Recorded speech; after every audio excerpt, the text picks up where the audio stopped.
Good evening, and welcome to the City Council meeting for November the 20th.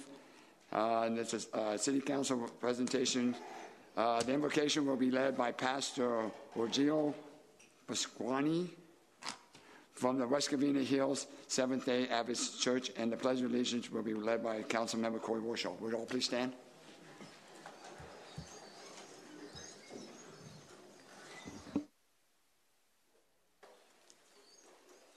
Let us pray.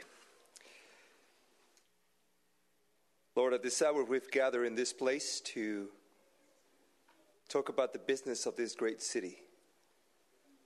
And it's for that reason, Lord, that we ask for wisdom, for guidance, for grace, and the ability to make choices that will help each one of the citizens and the businesses of this community. We ask this along with a blessing to each one of the leaders of this community and each one of the people attending in this place. May your grace be in this place and justice be done. In the name of Jesus we pray. Amen. Please place your right hand over your heart and follow me in the pledge to our flag. I pledge allegiance to the flag of the United States of America and to the republic for which it stands, one nation, under God, indivisible, with liberty and justice for all.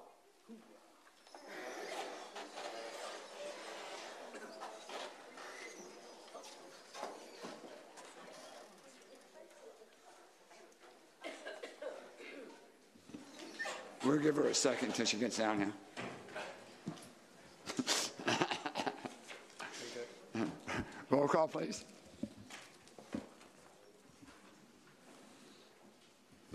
Councilman Spence? Here. Councilmember Toma? Here. Councilmember Warshaw? Here. Mayor Pro Tem Wu? Here. Mayor Johnson? Mr. City Manager, anything? I'm sorry, it's Mr. They had missed, sorry. Mr. City Attorney, is there anything to report out of closed session? There's nothing to report. Thank you. City Manager, is there any changes to the agenda? There are a variety. First, let me start with item number 13. It's the ordinance regarding waste reduction, reuse, and recycling, construction, and demolition debris, which is in your agenda. City Attorney and City staff will provide a revised ordinance to be more compliant with the new state law. So there's been some revisions here for your consideration this evening. On item number 10, I will make sure the public's quite aware of this. This is regarding the exclusive negotiating agreement with Singpolig. That item will not be heard this evening. If there's members of the public that wish to speak on it, you're still welcome to do so. However, the City Council has asked that this item be re-agendized at a future meeting so that the new City Council can consider that item. That means it will not be heard on December 4th. December 4th is the reorganization of the City Council, so the earliest possible date will be December 18th for that item to be heard. All right, so please look online for the future agendas to see if that item will be heard on that date or on a future date. Okay, so just again, the exclusive negotiating agreement will not be heard by the council this evening. In addition, I want to make an announcement. Tonight is our city clerk's last evening with the city of West Covina. She has accepted a job with the city of Pomona. Really? Yes. So we want to thank her for her service and say that our loss is definitely Pomona's gain. So to Rosalie, thank you very much and congratulations.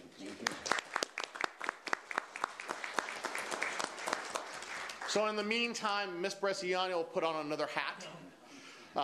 So she's up to 3 or 4, I think, at this time. So we'll be powering through this as we do recruitments here in the near future. Is she going to bleach her hair?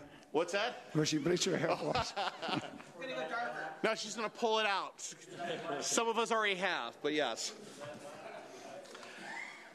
All right. In addition, the Mayor and Mayor Pro Tem have asked me to ask the public that, with the reorganization of the City Council and with this being kind of a unique situation with here in West Covina, we will have 2 council members who are up here now will be coming back here in a few weeks as new City Council members, I guess. And then we have elected 2 additional City Council members. There will be 4 members here. There will be an effort to have a discussion on the potential of, instead of doing a special election, there is the intent from at least the Mayor and Mayor Pro Tem to move forward with a potential appointment of a 5th council member. And so we'll be having those discussions and they'll be wanting to seek applications to do so, is my understanding. So we'll be working with the city attorney's office to do that. It's our hope to open up that application process as early as next week, have applications due the week prior to Christmas so that the new city council has the opportunity to review those over the holiday break, and if they wish to, reach out to any of those candidates with the potential to make an appointment in January or February at the very latest. It's my understanding from the city attorney's office, the city has 60 days from the date of the certification of the election and the reorganization of our city council. So that appointment will need to be done in 60 days, or we'll have to default and have a special election. In addition, this transition period also means there's opportunities for folks who have not served or who currently serve the opportunity to serve on our city commissions. And so the city council, if you're not familiar, are the ones that appoint commissioners to the various bodies. And so they'll be seeking applications from folks as well. We'll hopefully get that online in the next couple of weeks as well for the future city council to make those determinations. With that, Mr. Mayor, we can go ahead with the continuation of the rest of the agenda. Okay, thank you. At this time, we have one presentation.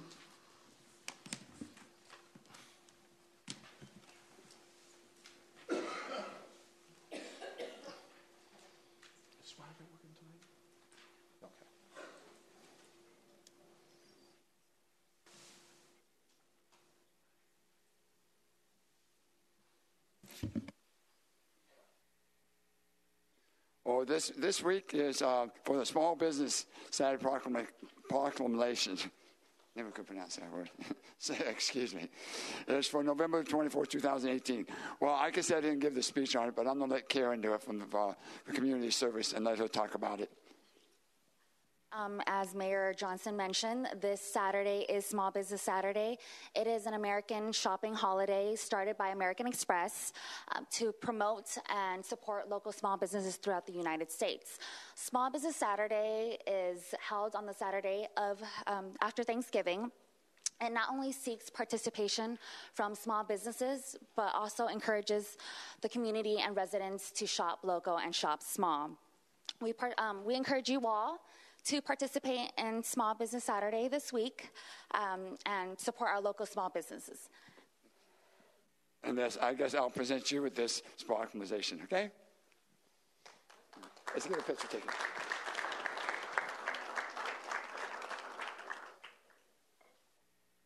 Now I know you have.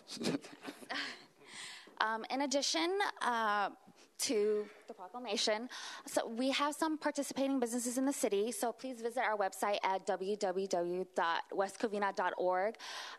Some of these participating businesses will be doing discounts, deals, giveaways, and raffle tickets.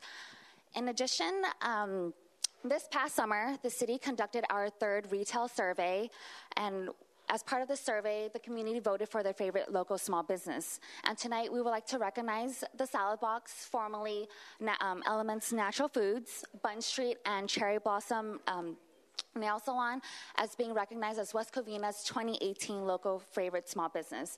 And tonight, we are fortunate to have Johanna Savani. If you could come up, please. She's the operations manager for the Salad Box. Did you have a few words?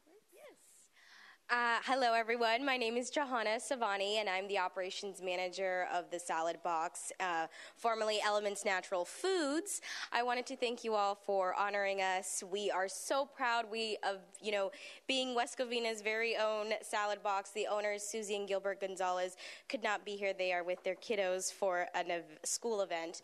But yes, we are so proud to be West Covina's homegrown business, and we love being able to put West Covina on the map by providing the community with 100% organic, 100% plant-based food. So thank you all. I appreciate it.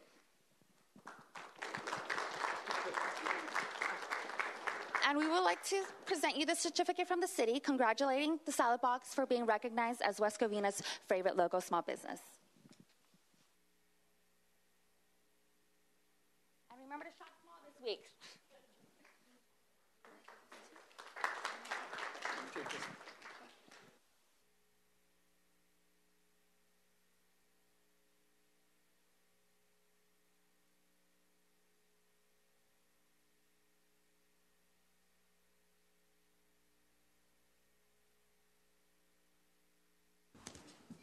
And now is the time for oral communication.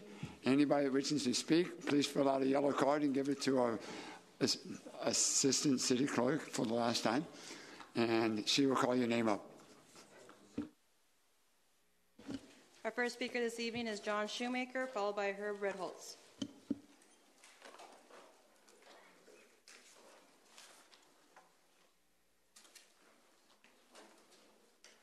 Mr. Shoemaker indicated that he has nothing to say, and that has to be first.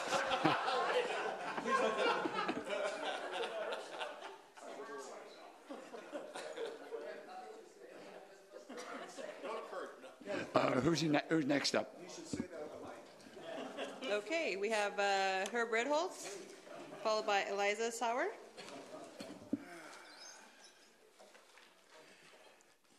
Good evening. I also have nothing to say. Thank you very much. Actually, I wanted to take this opportunity to do a couple of things. One, to congratulate the winners of our recent election, Letty, Dario, and Mr. Wu. We now have representatives in these three districts. So we will now that we've gone through a district election, we will see how district representation works for the city as we go forward. But I also want to take a moment to thank the three outgoing council members, Mr. Spence, Mr. Toma, and Mr. Warshaw. I want to thank all three of you for your service to the city. Mr. Spence served the city on the school board for many years and served on the city council, and Mr. Warshaw served, on planning commission and in the shop program with the police department, and as mayor and city councilman for these last few years. So, and Mr. Toma, council member and mayor, did a fine job serving the people. So I would also hope that all three of you, even though you're not on that side of the dais, I would hope that your voices continue to be heard, because you're needed. Your voice is needed to be heard by the residents and by who's ever on that council. So I would encourage you to do that. Also, one last thing. I would like to express my opinion that I am very happy with the results of the new sign ordinance that we implemented recently, particularly involving the placement of political signs. I realize this wasn't an at-large election where the whole city was in play, but in the areas where we did have a competitive race, the signs were for the most part where they should be, on private property with permission. Now, there were others that, ended up where they shouldn't be, and there are some that are actually still up today, but most of them have been taken down. But in the past, when we've had elections, the city was covered with signs. Every intersection, every corner, and you really had sign blight, and I did not see that this time. So I am happy with that, and I'd like to see that go forward. So, since you took item 10 off, I'm glad you did decide to hold it over for the next council. That's what I was kind of going to suggest. So you've already done that. And again, thank you all for your service, and good luck in the future. Eliza Sauer, followed by Bill Robinson. Hello, my full name is Eliza Sauer, but I go by Lisa Sauer sometimes if you guys see me or read me, through Nextdoor or whatever. I'm here to talk about the BKK. I've been a resident for West Covina for 18 years. I'm against extending the ENA for St. Poli. However, I'm also here to say how disappointed I am with our council. I'm pretty sure that the percentage is high for those against what St. Poli is proposing. I am aware of just a few meetings that we have had with the residents and with St. Poli, but since then, nothing else. But I am reading a few articles, especially in regards to you, Mr. Tony Wu, Mayor Pro Tem. And in the articles that I'm reading, it sounds like it's going forward. And I can understand the enthusiasm, but for the residents, we're sitting back and we're going, what's going on? It's not what we wanted. And so what I would like to know is how come St. Poli has not come back to us as residents to talk it over again and say, okay, we know that you oppose what we're bringing here, but perhaps we can get together and talk about something else, because we're not opposed to putting something up there, but we're opposed basically with the horses and all that. And I'm sure you're well aware of that, and you're going to hear lots of reasons again and again as to why we're against it. If you are all here representing us as residents for West Covina, why is it that you are not listening to the city, to the residents of West Covina?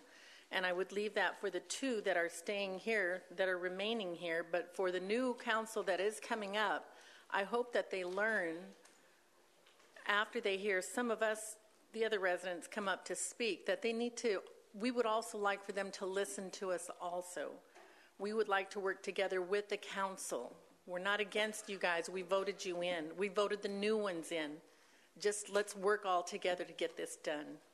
Thank you. Bill Robinson, followed by Terry Cassad. Good evening, gentlemen. Bill Robinson, resident. I guess this will need forwarding to the new council. I recommend you deny the extension to Singpoli. The Singpoli land use proposals are not suitable for the BKK site. The talks with the city have continued long enough. The Proposition H land is bought from the agency overseeing West Covina's former redevelopment properties, and consultation with the 8 appropriate regulatory agencies has gone on long enough. Singpoli's development proposals, my understanding is an amusement park and a luxury hotel on about 200 acres of the site is a sure loser. Because there is intense competition at the site with the City of Industry and with a similar business plan and with a solid history and client base. The BKK site has been closed for only 22 years, and the property remains best suited for open space, perhaps an Edison solar facility or a community farm or some rural type of usage. That's a welcome contrast to the surrounding concrete urban hardscape. I want to conclude with a quotation from a local newspaper, quoting, "Nature has been reclaiming the land.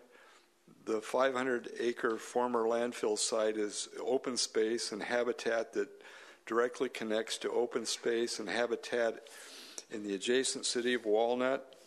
That in turn connects to open space and habitat at Mount San Antonio College, which in turn connects to the same at Cal Poly Pomona. There are even small connection points to Benelli Regional Park in San Dimas. BKK is part of a de facto wildlife preserve spanning thousands of acres in the heart of the eastern San Gabriel Valley. And I like the contrast with the asphalt, concrete, steel, and glass urban setting. So I hope the new council finds out that the proposed development and the extension are unnecessary, and I just think you should open up the project for new ideas and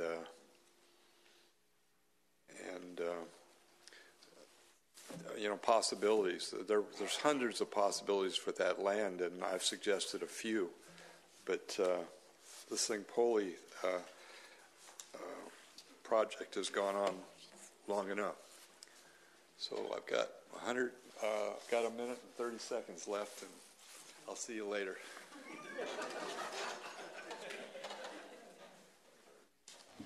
Terry Cassad, followed by Arthur Rebrovich. Hello. I'm here also for the BKK. I won't be able to be here on the 18th, so I thought I should just speak now. I really want to address the issue that it's an exclusive right for the Sigpoli. I don't quite understand why we're only having one development person involved. Why can't we open it up to have other ideas? So just addressing what you were going to vote on, which is to extend their contract for 2 more years or not to, I don't think we should extend it. And we should open it up, just like the gentleman before me suggested, to other ideas.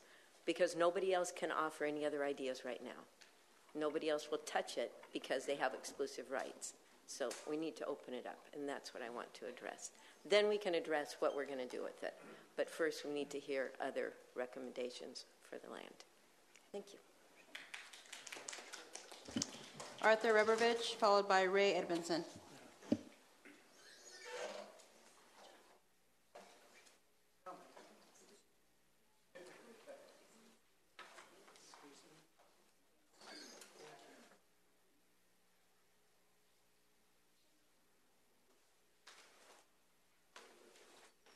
Maybe this is moot point, being we're getting 3 new members. Okay, my name's Art Rebrovich.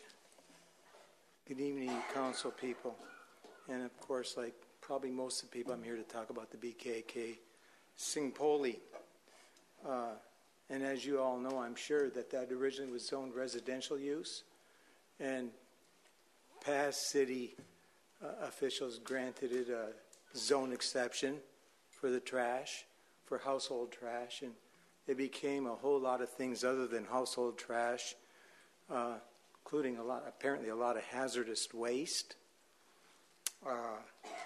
There was a time you weren't allowed to touch that clay liner that could cause potential leakage. I'm sure you know about that.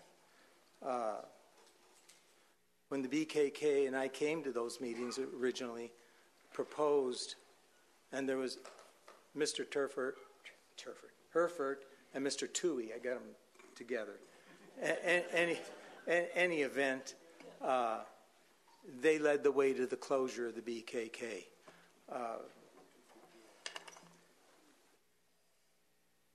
I'm going to get myself lost. The BKK people proposed 1,000 feet back of Azusa for retail shopping, and the 2 forenamed and others, oh my goodness, we can't have retail shopping there. It's not zoned for that. The minute the city got a hold of it, AKA in went Home Depot, went Target, 1,000 feet back. Are you kidding? They're lying Azusa in front of the property. Something's wrong in this.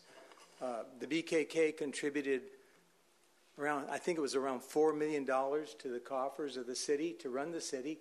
And I'm sure the city management said, if you like your wages, leave the BKK alone. And one of the things was don't cut down the ridge lines. Shoot, I didn't know they weren't supposed to come down. I watched them cut down on Hollenbeck as I went south home because I live in that neighborhood. And I went, gee, look at all the tractors up there cutting down the ridge lines. Those never got put back. They were supposed to and didn't. They cut through right to Azusa and weren't supposed to, and that didn't get put back. So we end up with a baseball diamond, shopping, etc. Now, getting on, that's what happened with this property, right? So now there's still a corner, and you have Sigpoli wanting to put in a hotel that started at 250 beds or rooms, and now is advanced to 400. And you go, wait a minute, I've been fighting the traffic going home south from La Puente. I'm a retired county building inspector. I know a little bit about some of this stuff. Gridlock, every day. Gridlock going eastbound on Amar Road. Did I ever call the police station? Absolutely. Did I ever talk to the watch commander? Absolutely. Why don't you have 2 bike cops down there? One to say, bring him in, the other to write the tickets. I had somebody answering the phone, whichever the officer was, name was. He said, I wrote a ticket there last week. I said, you wrote a ticket there last week? Yeah. I said, you could write 4 to 6 tickets every traffic change. Are you joking? Every traffic change. How do I know? I drove it every day. That's a busy, busy intersection, and now you're proposing to make it even busier with a hotel? And you want horse stables? Any event, that information about this was the busiest intersection in San Gabriel Valley, that came from the San Gabriel Valley Tribune. I haven't been able to look it up and see the exact traffic thing, if there's ever been a study. I haven't been successful in doing that. I'm too old and just don't know enough about computers. Any event, so now you have this company wants to put in horse stables. Oh, that's good. Let's bring them from Santa Anita. And I talked with you on the phone, Mr. Toma. You've heard this story before. This is not a joke. This happened. Santa Anita was cited many times by the county environmental waste for washing out their horse stalls and the runoff running into the storm drain system out to the ocean. Those are pretty restrictive things. You're not even supposed to wash your car in your driveway. I'm sorry, sir. Your 5 minutes are up. I talked too long. I'm sorry. Thank you. I'm almost done, not quite. Thank you. Ray Edmondson, followed by Margaret Clark.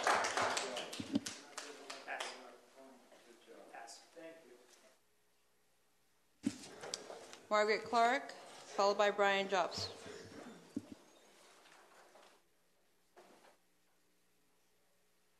Good evening, members of the council. Excuse me.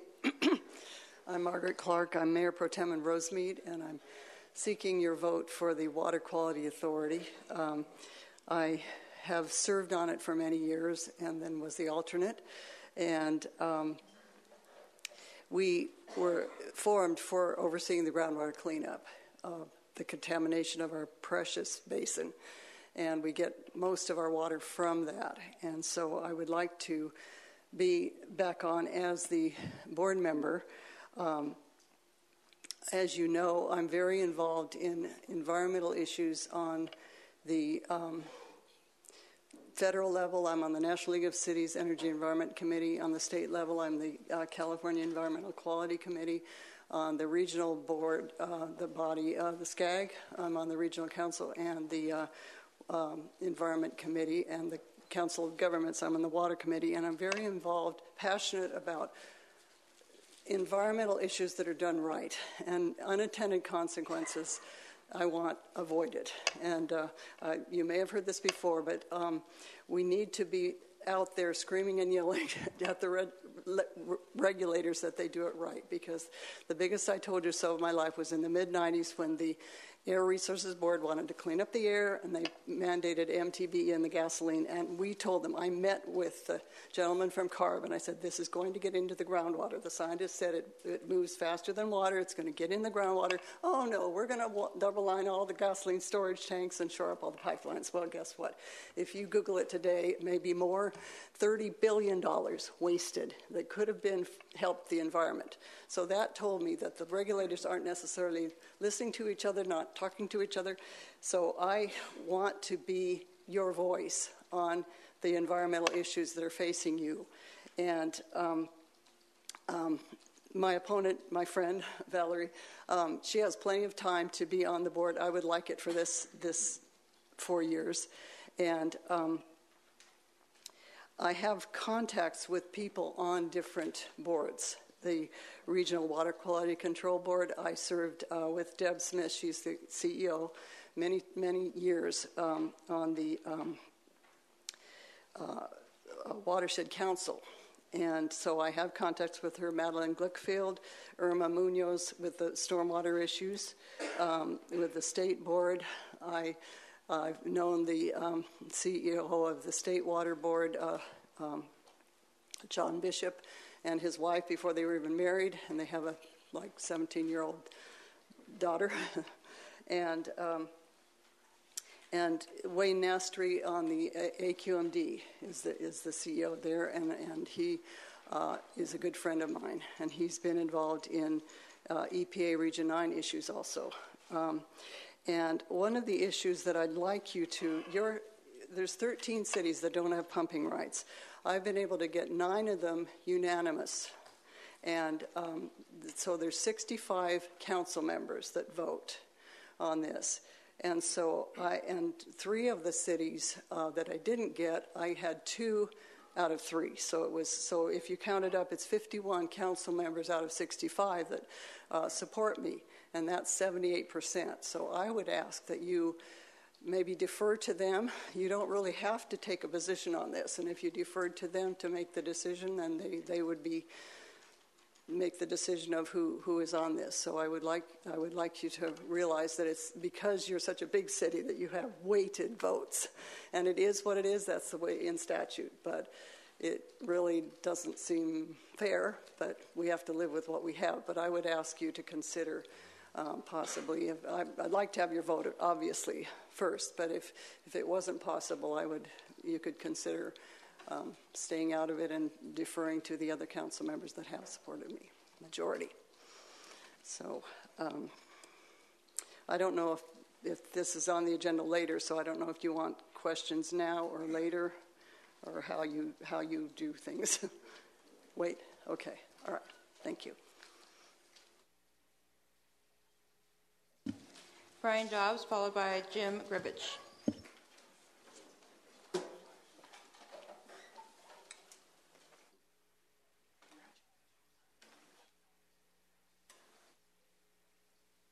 Good evening. I'm Brian Jobst, a 29-year resident of West Covina. 2 things to cover this evening. The first one, Mayor Pro Tem Wu. In the November 7th issue of the San Gabriel Valley Tribune, you said you supported the campaigns of Letty Lopez and Dario Castellanos for City Council. Excuse me. You went on to say, I used to complain about not having the majority of the City Council behind me, and now I have my wish. Your meaning was clear. Ms. Lopez and Mr. Castellanos now owe you.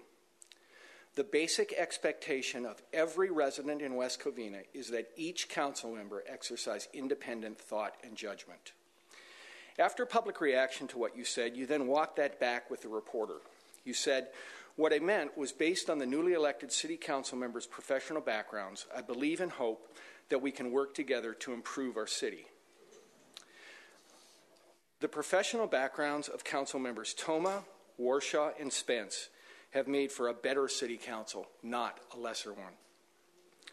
Regarding agenda item number 10, excuse me, the proposed extension to the exclusive negotiation agreement with Singpoli.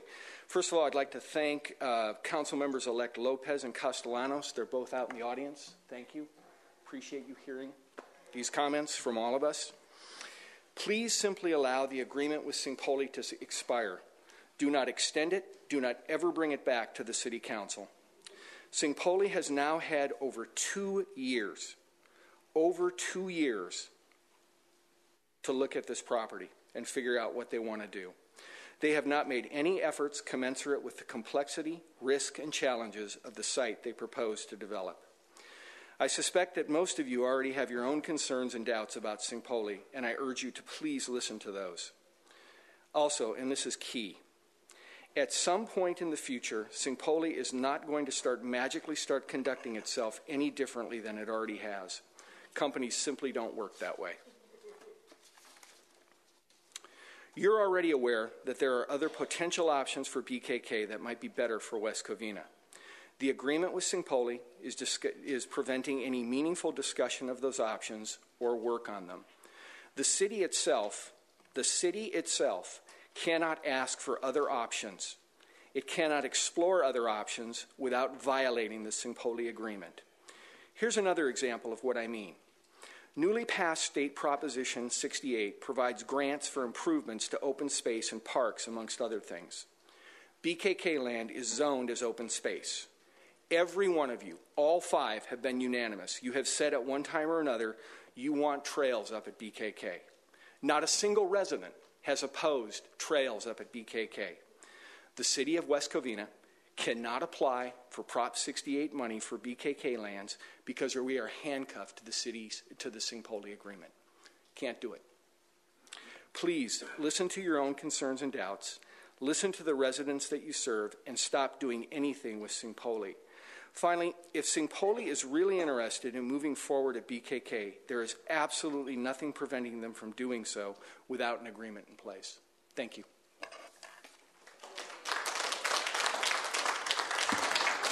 Jim Grivich, followed by Angie Gillingham.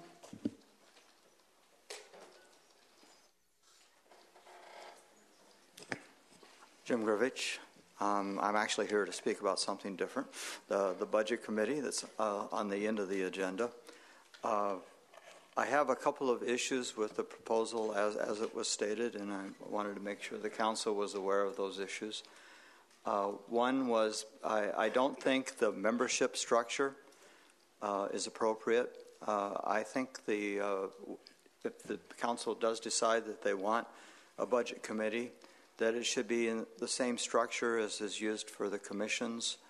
Essentially, each council member gets to select a resident to be their representative on the committee. I think that would be a better structure. And the other concern I had about it is if there is a desire to involve employees I think the best way to do it is for the 5 residents to invite the employees to attend particular meetings with particular agendas rather than having them be members of the committee. And that also applies to the business community. So I'm just giving you a flavor of how I think it should be structured. The other part of it is that the duties of the committee appear to be, at least in several cases, duplicate of the audit committee. And I think if there is a real desire to do this, I actually think it would be best to combine the audit committee and the budget committee, make a finance committee or something like that, and have one committee do all of it, so there wouldn't be any confusion about who's doing what. But I have been somewhat frustrated. As you know, I'm the chair of the audit committee, and I've been somewhat frustrated that it only meets twice a year, and I think it should meet more frequently and have concerns about other than just the formal audit that's done by the external auditors. The city has quite a few financial issues that I think need to be examined, and so I am encouraging some expansion of review of city activities, but I'm not. But I am not. I do not think the proposed budget committee, as described, is the right format. This is a policy issue, so I'm not trying to put myself in the place of the council in making policy decisions, but I do think it should be carefully thought out in exactly what is done, if anything at all is done.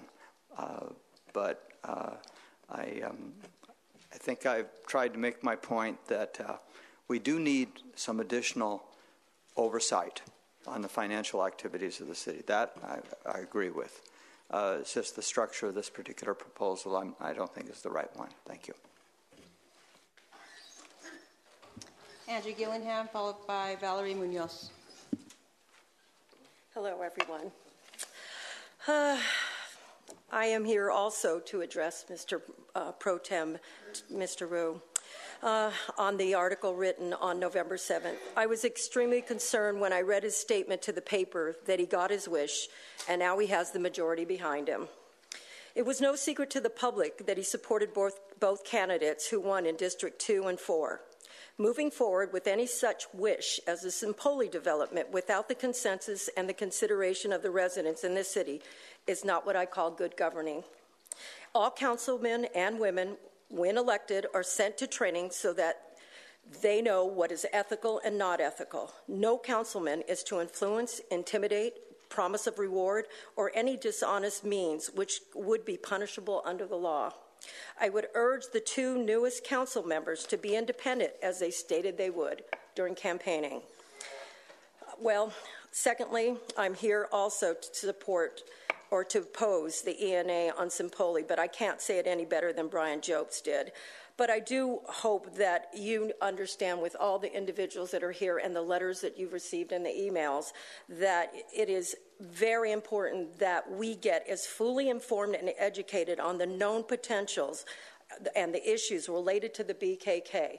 We shouldn't only be hearing about Simpoli or the newest developer. We should be hearing about what is there and the potential and the harm and the risk to the residents of this city. Thank you.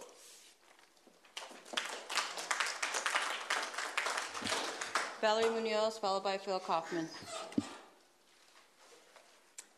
Good evening, Mayor, Mayor Pro Tem, council members. First of all, I just want to congratulate new incoming council, as well as thank all of the council currently here for the continued work here in the city of West Covina. I've been honored to represent you at the Water Quality Authority for the last 2 years as your representative on the San Gabriel Basin Water. And I also want to thank you for your nomination for the reappointment back last month. I'm humbly requesting your consideration for your votes on my behalf on line item number 17 moving forward. I was elected to the Water Quality Authority in 2016, and one of my pledges I made to local cities was to keep you informed and provide much needed attention to the security of our clean water here in our basin. Extremely true what Mayor Pro Tem Clark mentioned, that our water is extremely precious, and we do need to secure the clean water as well as the funding efforts to make sure that happens. I believe I have kept that promise in the last 2 years, including attending city council meetings and being accessible to council members. My goal was to do a grassroots efforts. This is the first time the agency, such as myself as a representative, would go out to cities and make ourselves available and knowledgeable and provide the knowledge regarding the Water Quality Authority. And I firmly believe that I have did my job in regards to that. The Water Quality Authority, just to give you a review, was created by the California State Legislature in 1993, authorizing the agencies to spearhead the cleanup and contaminated waters for the San Gabriel Basin. There are 6 operable units, and a total of $500 million of polluter settlements has been done as today. Current projections for entire cleanup is $1.3 billion. 92% of our local drinking water supply is from our local basins. Restoring the basin is a priority for me, maintaining the sustainable rates to ensure that our ratepayers are not burdened with this funding responsibilities, and also to secure our water source and provide safe and reliable drinking water for our residents. As your board member, I have worked to hold polluters accountable and make sure they have met their obligations. Since elected to this board, I was instrumental in effort in securing the settlement with polluters to the Ball and Park operable unit. This settlement secured an additional $225 million, which will continue the much needed progress and cleanup till 2027. In addition, I have worked to help secure $80 million in Proposition 3 funding for treatment and remediation of contaminated groundwater throughout the San Gabriel Valley. This includes an additional Whitmore Street groundwater remediation facility in Almani site to expand their investigation, so forth. Since the installation of the agency, the Puente Valley operable unit was one of the operable units that had no remediation done. That operable unit specifically affected City of West Covina, City of La Puente, Valinda, and unincorporated areas. And since the installation of this agency, nothing was done. I take pride that in the last 2 years, I've secured the funding, and on September 20th, $40 million treatment facility broke ground, pushing Northrop Grumman to take responsibility for their actions. Those efforts are paying off. I am committed to working for our communities and making sure that we keep the groundwater and the funding coming through that's going to effectively represent what our communities of West Covina, La Puente, and everyone in the basin and the cities of non-pumping rights. It's an important part of our community, and I will secure those fundings. I respectfully request your consideration and your support to serve you for an additional 4 years on this board. Over the years, I've also worked diligently to build credible relationships with water purveyors, working closely with board members of various water agencies, attend seminars, and making sure that I'm very knowledgeable, working with state legislators and making sure that I understand the importance and we keep the movement forward. Again, thank you so much for your time, and I will be around to answer any questions. Thank you. Phil Kaufman, followed by Beverly Boltois. Good evening. I had several things to say about item 10, the BKK agreement, but I'll keep most of that for when it comes back on the agenda. But I do want to raise just a few brief points that I hope the continuing council members and the new members of the council will keep in mind as they think about this issue going forward. First, though, I want to thank council members Spence, Toma, and Warshaw for their wisdom, their insight, and their dedication to the residents of our city.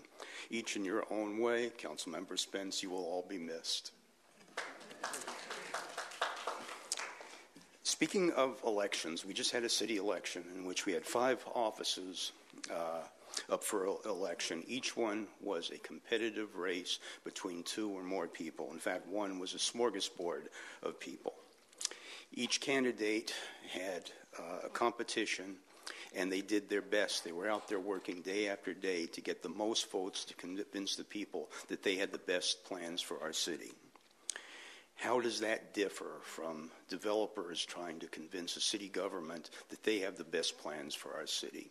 We need competition. We don't need a continuing single organization that for 2 years has provided items that the public has objected to, has let the company and the city know that we're not in favor of, and yet they've sat somewhere in a room somewhere doing something or another that the people are not aware of. Supposedly there are new proposals, new developments, new elements of their plans, but we don't know what they are. It's been a year or more since they've told us anything. So, competition makes for politicians and businesses doing their best and doing their best in a timely manner. I'd like to pose a question. What do United Healthcare, Walmart, Progressive Insurance, and Fox News all have in common? They are all businesses who are dedicated to one thing and one thing only, making a profit. Contrary to the beliefs of some members of our council and others, a city is not a business. A city government is there to meet the needs and care for the needs of its citizens. Making a profit is not at the top of that list. Solvency is important. We have to have funds to operate the city, but doing things, making decisions based on a profit motive is not in the best interests of our city. A development that would greatly increase traffic that is already incredibly congested is not in the best interests of the citizens of our community. Destroying natural open space and habitats of an array of different animals is not in the best interests of the citizens of our city. Those are things that I think the ongoing members of our council and the new members need to consider as they determine how to proceed regarding BKK. Let me just mention 2 other points from the staff report. Part of the delay associated with BKK, with St. Pulley needing more time, is the time that's needed for these 2 experts that they hired to do their studies. I would like to know, and I'm sure the new council members would like to know, when these people were hired. When was this biologist hired? When was this environmentalist hired? And could that have been done in a more timely manner so they could have begun their investigation and their reporting in a more timely manner? Finally, one last point is there are penalties associated with an ongoing agreement. Penalties in the amounts of something like $10,000 or $4,000 or $15,000. This is peanuts to $1 billion company.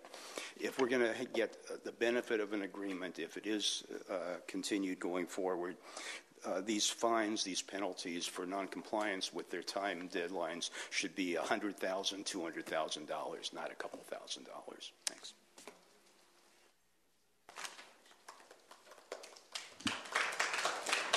Beverly Boltosh, followed by Chris Miller.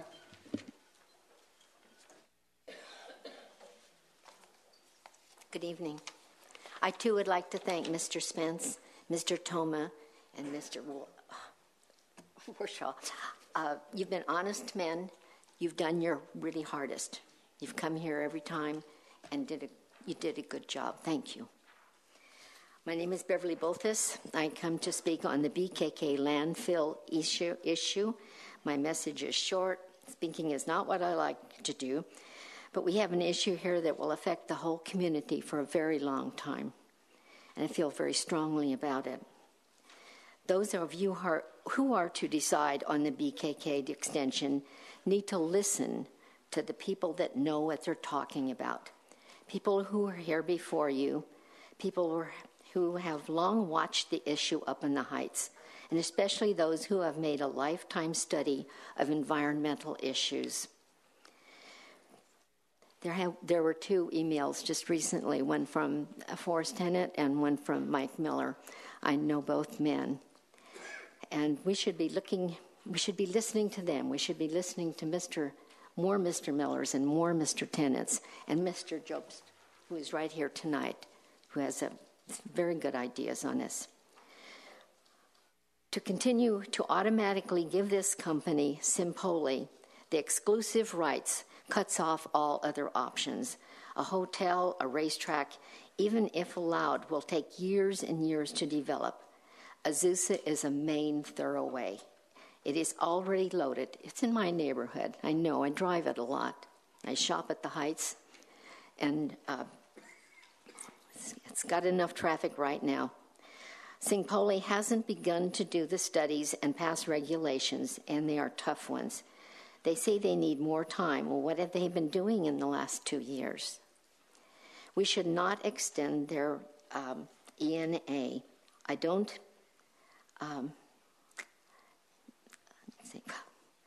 believe that stops them from continuing to investigate.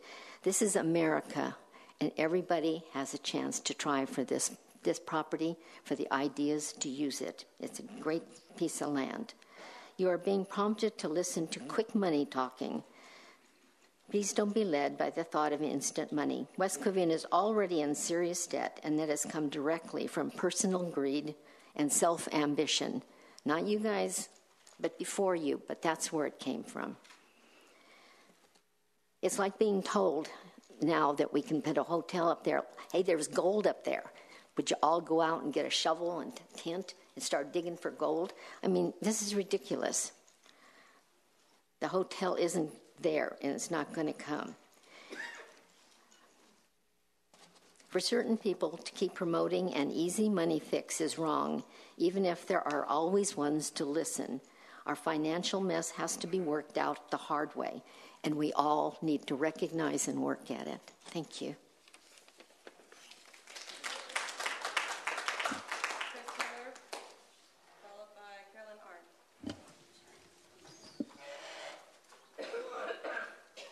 Chris Miller. I'd like to reiterate Jim Grivich's comments on committees and budget. Secondly, there was a Mother May I during the budget process of having what the budget is to what we're actually spending. There was supposed to be reports put out in October. We didn't see that. Where is it?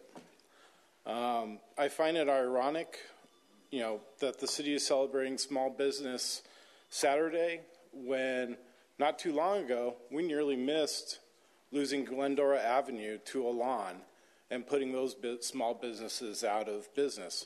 By the way, how is the colony's small businesses doing? The city is constantly negatively in the news. We had a homeless man die in the wash. We had a shooting at one of our parks. Drugs are a big problem in this community. There needs to be, more things done against that. I know the war on drugs hasn't worked. Well, we need to stop the demand, which means we need to protect our kids and do more on that. On Vincent Avenue, the trees are dying. You're not watering it. I work in Long Beach, and they don't water the lawn. On the parking strips, they don't water the grass. They have a water truck that comes by and basically waters the trees to keep them living.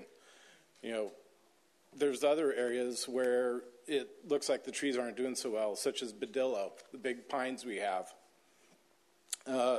As opposed to Herb, I think there needs to be an amendment on the signs. To be able to put a sign, who you support, in your parking strip is a First Amendment right. A lot of us have fences and other things that you can't see our lawn, front lawn, the part that we actually own, in the streetway. So please amend that ordinance to at least allow signs in front of residents as they choose. Then for the water board and also the council, consider putting LA County want to tax us on concrete and other things that impedes the water going back into the aquifer. But what about glyphosate? There has been multiple rulings on, basically injury from glyphosate, which is better known as Roundup. I think as San Gabriel Valley and the city of West Covina, we should, ban that because it's being found in cereal, it's being found in breast milk, it's bioaccumulating. Let's do some real water management. On Agenda 8, on the server, going back to the other item of budget, we're broke. Why do we need to upgrade now? Let's get past the 2019 and 2020 hurdle of not going into bankruptcy. Agenda 12, again, you're asking for another $80,000. And also, what are you buying for $150,000 in material alone for a trail? It just seems a little outrageous. And, there needs to be more substance to, the line items that were given. See what the money's actually going to. And then finally, on Agenda 10, we've heard multiple people talk about the traffic on Azusa. I think that's going to be a major issue. I personally avoid the Heights.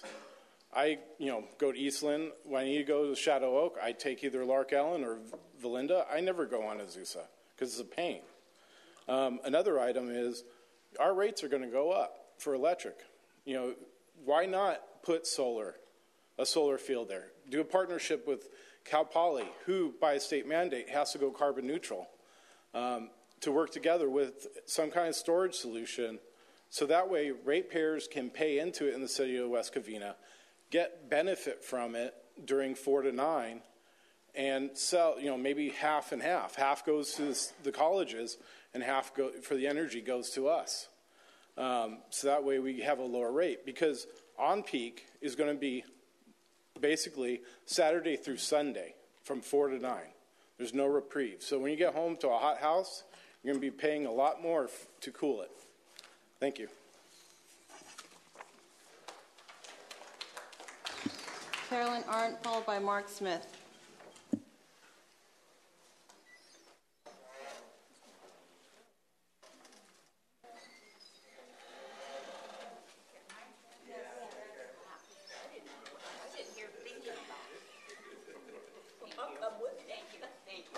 Thank you for your patience. I'll get it up here. And thank you, Mike and James and Corey, for your work on this council. You came on at a very, very difficult time, and you worked hard to help us solve our problems. Now we need to continue to work hard because we have a tough situation approaching. I see real similarities between what is going on at BKK and what we faced in 2012 with the library and the civic center. Everyone was successfully shut out of that property, and it was our property and could not even legally be sold. And we ended up going to court because it was never, ever offered to anyone other than the developer, Ms. Lee. And the whole thing was to get it rezoned and get some money-making things down in probably to the parking lot.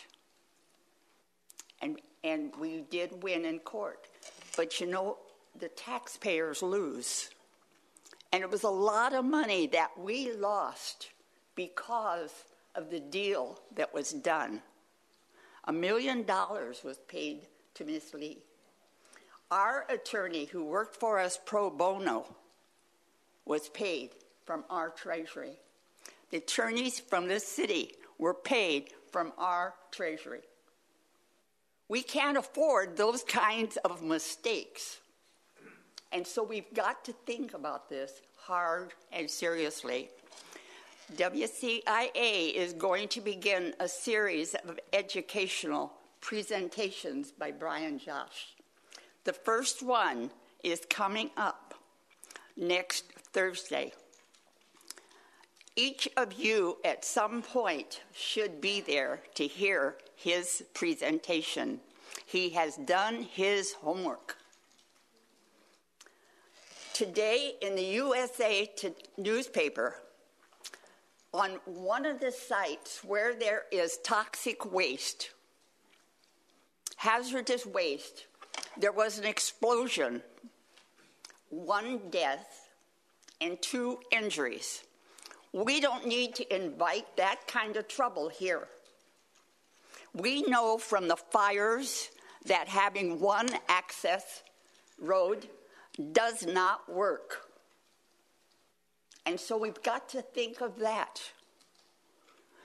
Forrest Tennant and Mike Miller have done a great legacy, and they are proud that they voted and did the research to shut down BKK, 22 years ago? This council needs to do the same thing and shut this project down and not let it be a sore spot in our history. Thank you. Mark Smith, followed by Kathleen Hardy. Mark Smith here. Thank you. Not many people know about it, but November is National American Indian Heritage Month. The Library of Congress, National Archives, the Records Administration, National Endowment of the Humanities, National Gallery of Art, National Park Service, Smithsonian Institute of the United States, Holocaust Memorial Museum join in paying tribute to the rich ancestral tradition of the Native Americans. Now, how this came about, we found out in 1492, you can't keep people off the borders. And at that time, there was a viewpoint that there was in and about 10 million Native Americans living in the United States or North America when they arrived in the 15th century. Less than 300,000 were living in the United States around 1900. So, to the present census we have now, we're looking at about 5.2 million Native Americans that are still living without going through an American genocide. The American genocide started in 1492. You thought the concentration camps of Hitler in Germany were something. No. It was wholesale slaughter for American Indians. Why, you could get $5 for an American Indian head. 25 cents for a scalp. Now, in another sad irony of this, too, American children, Indian children were taken away and institutionalized, not allowed to speak their native language, native customs. They were ripped from the arms under threat and institutionalized. Some of them didn't make it. Some of them committed suicide. Some of them died. But it was a great thing, it seems, that in 1924, they gave the American Indians the right to vote, or citizenship. Well, there was another one prior to that, but there was also, they had to give up something, and that was tribal affiliation. And that had other nuances connected to that also. But in being this is a ongoing, contentious issue, one must remember, too, that this affected all tribes of the United States. Mine, in fact, 1850s, they were murdered, slaughtered in a large military action by the U.S. Cavalry. There was no compensation put forth and so forth to handle that at all. But American Indians didn't pollute the land. We took care of the land. We respected the land. And this is where I will deviate and go off to item 10. One has to understand you take care of the land, and it will take care of you. If you should open up this ticking time bomb, I will refer to it as, because there's no real affirmative, I will bet your life on it, records of where, how much, and what was placed. And 20 years settlement in the understanding of earth time, that's a mere sneeze. We're talking about billions and millions of years that have transpired, gone by, and taken care of issues. We have a whole host of engineering disasters that have taken place that people have thought to say, I have the answer. Yucca Ridge. We have other, Love Canal. And there's a few others that have been quietly pushed away, hidden. Please do not let West Covina become back up to the point of misunderstanding and bad press. You are trying to overcome bad press right now. You are trying to revitalize your economic base and support your citizens and residents. Thank you. Have a good evening.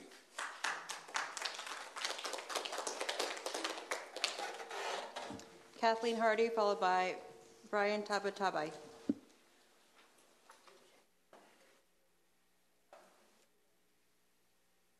Hi. I'm new to this. I've never spoken in front of a council before. I've prepared things for a council, but I've never spoken. I want to thank all of you for your hard work in taking care of our city. I'm like everybody, most everybody here. I'm against BKK development. Two major reasons for me. I only recently found out about it a few weeks ago, and I called Brian, and I found out, and I was horrified.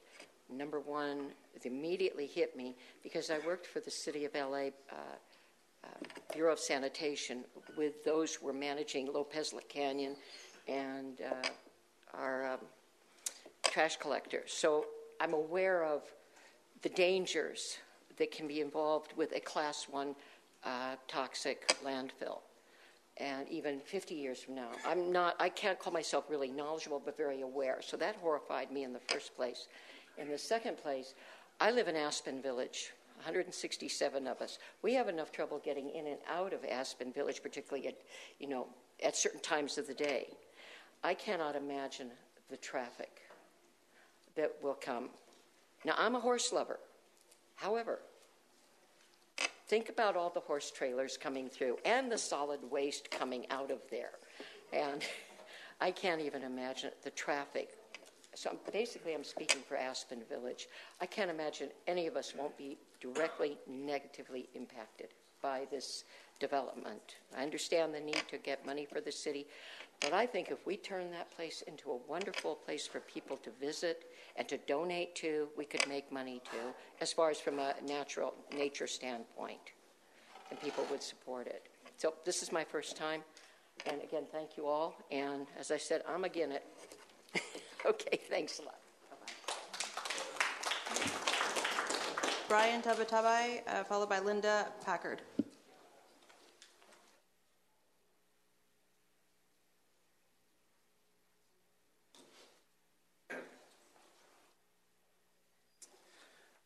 Good evening. My name's Brian Tabatabai. First, I'd like to say my wife and 5-year-old son were very upset with me when they heard I was going to come. But I told them I had to come. They're at home watching Lady and the Tramp. And I kind of tell this story because I want to thank Councilmember Warshaw, Toma, and Councilman Spence for the sacrifice you guys have made and your families have made all the nights you guys have spent away from them. And even with the disagreements, thank you for your service to the city.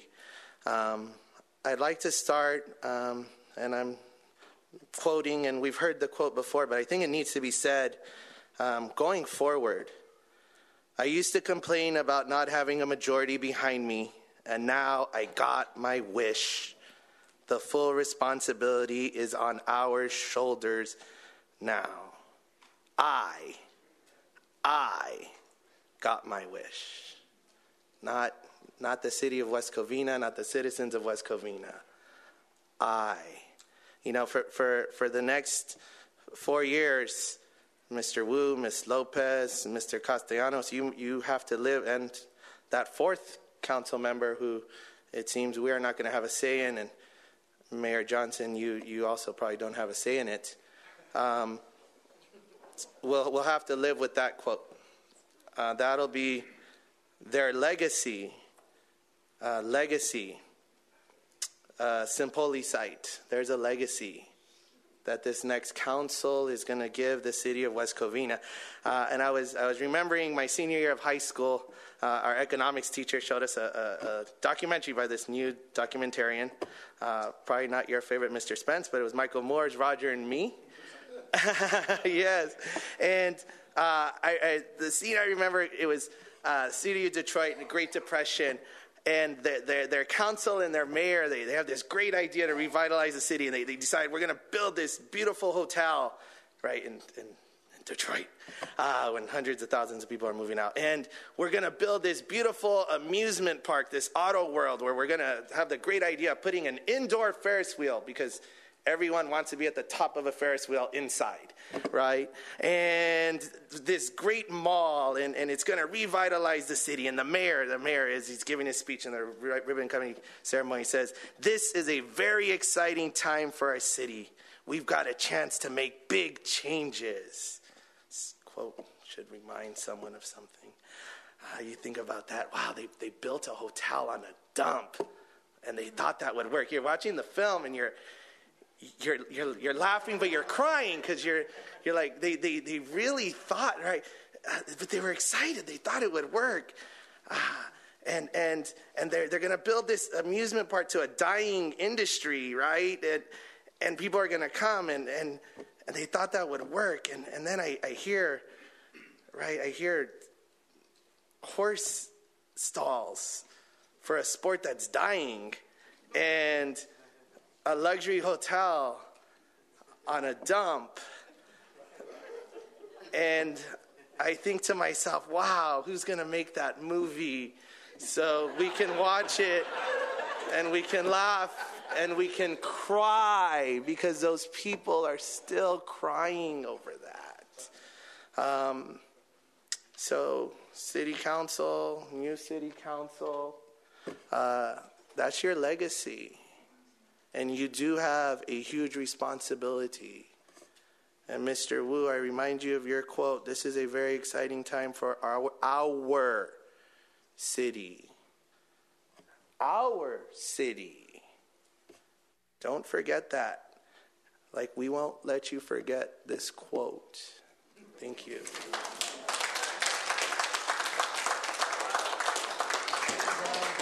Linda Packard, followed by Heidi Freeman. Yes. As a matter of fact, my parents bought a home here in South Hills, West Covina, in 1958. So I don't think there's anybody here that's been here as long as I've been here. Is there?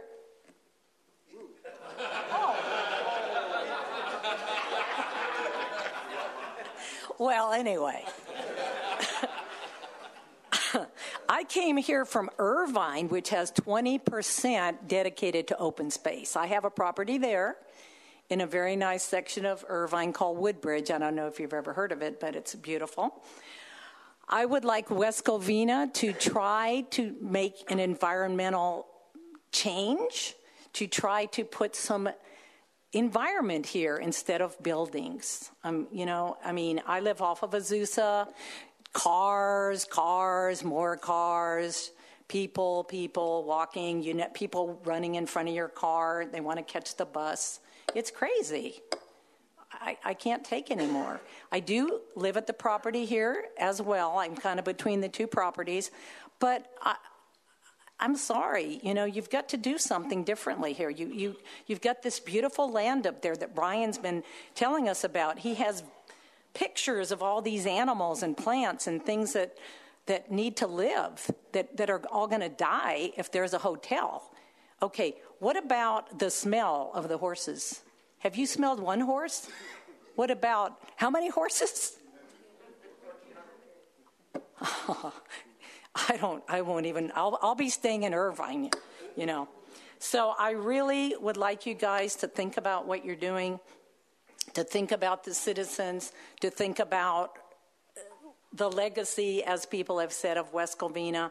I have been teaching English as a second language to adults for 40 years, and I'm going to bring some of the people here because these people from other countries that have moved here want to see West Covina beautiful. They don't want to see what they saw in their country, big development, big hotels, mountains having been cut down so they can do whatever. I've heard of that. My students have told me all the flooding that goes on in their countries, and we just really need to do something better, West Covina.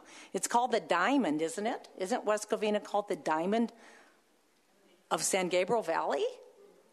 Don't we want to keep it that way? You haven't heard that? Tony, come on. Diamond. Yeah. Okay. So West Covina is a beautiful place.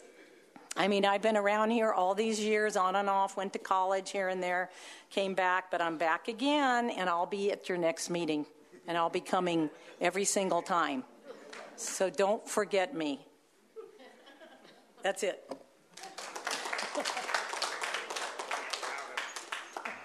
Heidi Freeman, followed by Dana Sykes. Good evening. Heidi Freeman, 29-year resident. I'm here before you to speak against the new ENA exclusive negotiation agreement with Singpoli. First, this ENA is not consistent with transparency in city financial and contract activities that residents have made clear is a top priority. Transparency. Residents need to understand and have confidence in our city's actions. Understand what's going on. Additionally, this ENA, which is for another year on top of 2 years, already 2 years, this isn't in the best interest of the city. It gives Singpoli all the advantage and prevents the city from pursuing any other options. Ties our hands. So we've had suggestions about the site being a prime area for solar generation. Let's just take a second and look at what's going on with solar right here, right around us. The local school districts are garnering significant benefits from their solar installations. Mount Sac and the developers of Tres Humanos and Chino Hills have both been pursuing solar. They've had trouble with their developments, but the demand is still there. They have people that want that solar generation. And more importantly, Southern California Edison is currently working with the Public Utilities Commission to create a program to partner with solar generation developers to bring the advantages of solar to renters in homes and apartment buildings. Those of us that own our homes have the choice of taking advantage of solar on our roofs, but the renters don't. And if you are the landlord, there's no benefit to you to put the solar for the renter. So SCE is trying to increase the solar available to these renters that otherwise couldn't take advantage of it. And this is right around us right now. The demand is there. Under this ENA, the city can't take a look at those activities, can't take advantage of that massive top deck up there on the Class 1 landfill, or the Class 3. Let's not approve this ENA. Doesn't stop Singpoli from whatever they want to do, doesn't stop them, but it prevents the city from taking advantage of the asset that we have. Let's not approve this ENA. Thank you. Our final speaker for this evening, Dana Sykes. Good evening. First of all, thank you, Councilman Warshaw, Councilman Toma, and Councilman Spence for your service to the community. Anybody that lives in the general area of BKK knows what a headache it can be. I have a yoga class every Wednesday at 5 p.m. I left my house at 4:10. I'm thinking I got 50 minutes to get to Citrus. I'm cool. I sat on Azusa Avenue for 20 minutes because they had taken Azusa Avenue, were doing some construction, and they had it down to one lane. I got to the class with minutes to spare. So we already have problems with traffic on Azusa. So let's add some more problems. That makes a lot of sense. One thing I like to the council to remember, this is public land, which means it's the residents' land. It's not Tony Wu's land. It's not the city of West Covina's land. It's the residents of West Covina's land. We should have a seat at the table deciding what goes on at BKK. Personally, there's no way a 4- or 5-star hotel is going to come and put that type of investment next to toxic waste. I've worked in the industry. They're about money. The other thing is we don't have anything in West Covina to offer a 5-star clientele. I'm sure a view of horses' rear ends is not going to do it. So I don't get the whole hotel baloney, okay? You say, well, we got the 4-star hotel up there at Industry Hills. They also have quality championship golf course there, too, which we're not getting. Like I say, we're going to have horse butts and toxic waste, two things that, Industry Hills does not have. They do have horses at Industry Hills, but it's not near the hotel. We have been told over and over as residents that BKK is a gold mine. We were told that when we got Big League Dreams, okay? I have yet to see any proof that project pays the bond that is owed on it. In fact, I know it's not available because it's not there. I'm tired of these get-rich-quick ideas that don't pan out for the residents. We end up holding the bag, paying the price, one way or the other, whether it be financially. So, in other words, instead of the money that's going to the Big League Dreams, we have fewer police. Traffic problems. We can't expand Azusa Avenue. It's already 6 lanes across as it is. And if you've ever been stuck on traffic on Azusa Avenue, you know what I'm talking about. It's not a fun game. We need something that's going to be beneficial with the least amount of headache for the residents that live in the area. One thing Mr. Rue has talked about, they're going to put cement over the toxic waste. Well, the problem is the toxic waste was leaching out the bottom. If you take a water balloon and you put a little hole in it and it just barely drips out, what happens when you put pressure on it? By the way, physics, okay? The water's going to start pouring out. So before anything gets put up there, that toxic waste needs to be thoroughly examined, which, of course, the city can't do because we can't afford it. So we need to do is, in any type of building up there, it's like an earthquake. If an earthquake happens in Upland, I'm going to feel it in my house. That earthquake will also disrupt the toxic waste site, just because of the movement of the ground. All these things have to be put into consideration when you consider any project at Big League Dreams or BKK, whatever you want to call them. They're both the same. But most importantly, how is it going to impact the residents? Again, that's our land. That's not your land. That's not the city land. That's the residents of West Covina land. We should have a seat at the table, and we should also have a say in what goes on up there. Thank you.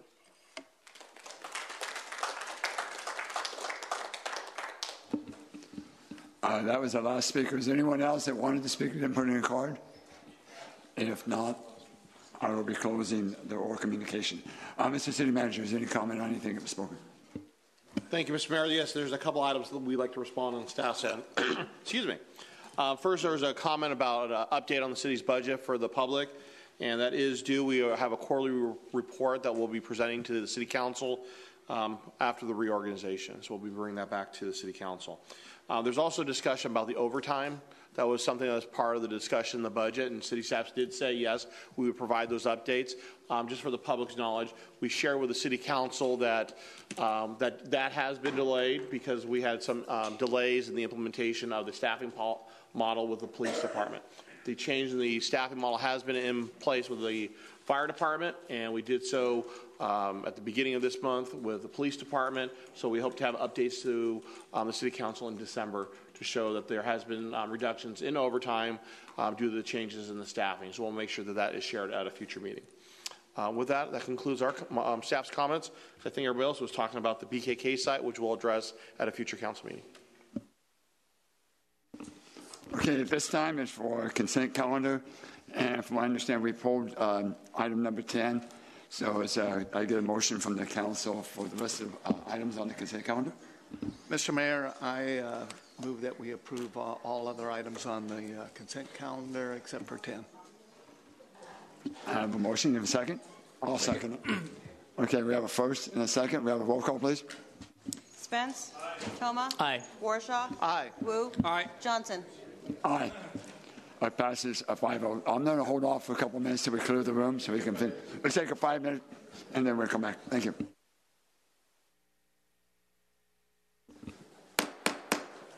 Okay, we're back in session. I would like to pull item number 17 forward ahead of 13, if that's okay with the rest of the council. Yeah. Okay. So 17? Number 17? Okay, let's pull. Shall I make a motion? Do we need a reading of it first? No, I can give a brief report, or the city council can make a motion, move forward. It's up to you. So I want to understand. So basically, number 17 is the vote for our water quality board member, right? Sure. What I'll do is I will give a brief 30-second report. Okay. Before you do it, yes. I want to make a motion. Go ahead then. Okay. Due to their seat is a 4 years term, and we have a new city council will be sworn in at December 4th. So I think we should postpone this for them to have a chance to interview with each of candidates, so they have some say. Since their term will be exactly like our tonight with these two outstanding lady to decide to become represent us. So I think this would be fair, and since it's the same term, about 4 years, I think our new elect should have a chance, to vote on this. So I want to make a motion to postpone this, and vote to the further notice before the due date. Correct. That's all. I'll go ahead and second that. Okay. Just for the council and for the public's knowledge, the election ballot must be submitted to the Water Quality Authority by noon on December 18th, so we'll have to have a special meeting between December 4th and the 18th. So before you consider the motion, you want to hear from the public? Those two members? Okay, Did anybody else in the public want to talk on that? The public hearing is open. Is there any member like to come up and, any resident like to come up and speak on it? No. We are going to pull it. Okay.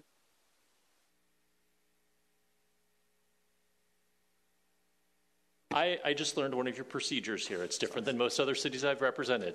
It's a learning curve. I apologize. That's right. Okay, we have a motion and a second. We have a roll call, please. Spence? Aye. Toma? No. Warshaw? No. Wu? Aye. Johnson? No. It passes 3-2. So at this time, it fails. It fails. It fails to pull the motion. So we have a hearing. So now we're going to have the hearing. I'd just like to make a comment. The reason why I'm voting no is because there would only be 4 council members voting, and it could end up in a 2-2 tie. And a 2-2 tie, we wouldn't be picking any representation for us. And so that is my reason for voting no. So what's the council's pleasure? There was a motion that died to postpone this. Do you want to have No, it was a motion for it to die. So we're going to move forward with it. We're going to move forward with it. Yeah, it's 3-2, so it's fair. So we're going to move forward with the voting tonight. Okay. Okay. Now you want to give a report. All right. So before you this evening is the election of a board member to the San Gabriel Basin Water Quality Authority. The Water Quality Authority is a regional board that was established by the state of California to monitor groundwater here in the San Gabriel Valley. Specifically here in West Covina, there's been discussions tonight about the BKK landfill. One of the responsibilities, again, is to oversee any contamination of our water supply here in the San Gabriel Valley. Having been involved, the Water Quality Authority has been around for about 25 years. They've done some water treatment plants in La Puente, Baldwin Park, and many other cities here in the San Gabriel Valley. The board is made up of a variety of different individuals from the water purveyor agencies, but then cities also have the ability to select representatives based on whether or not a city has pumping rights or non-pumping rights. West Covina is one of those cities that has no pumping rights. And so before you this evening is West Covina is one of several cities without those pumping rights. It's based on a weighted average based on our population. City of West Covina has 11 votes and has the most amount of votes of those cities without pumping rights. In your agenda packet, it talks about 3 different candidates for the position.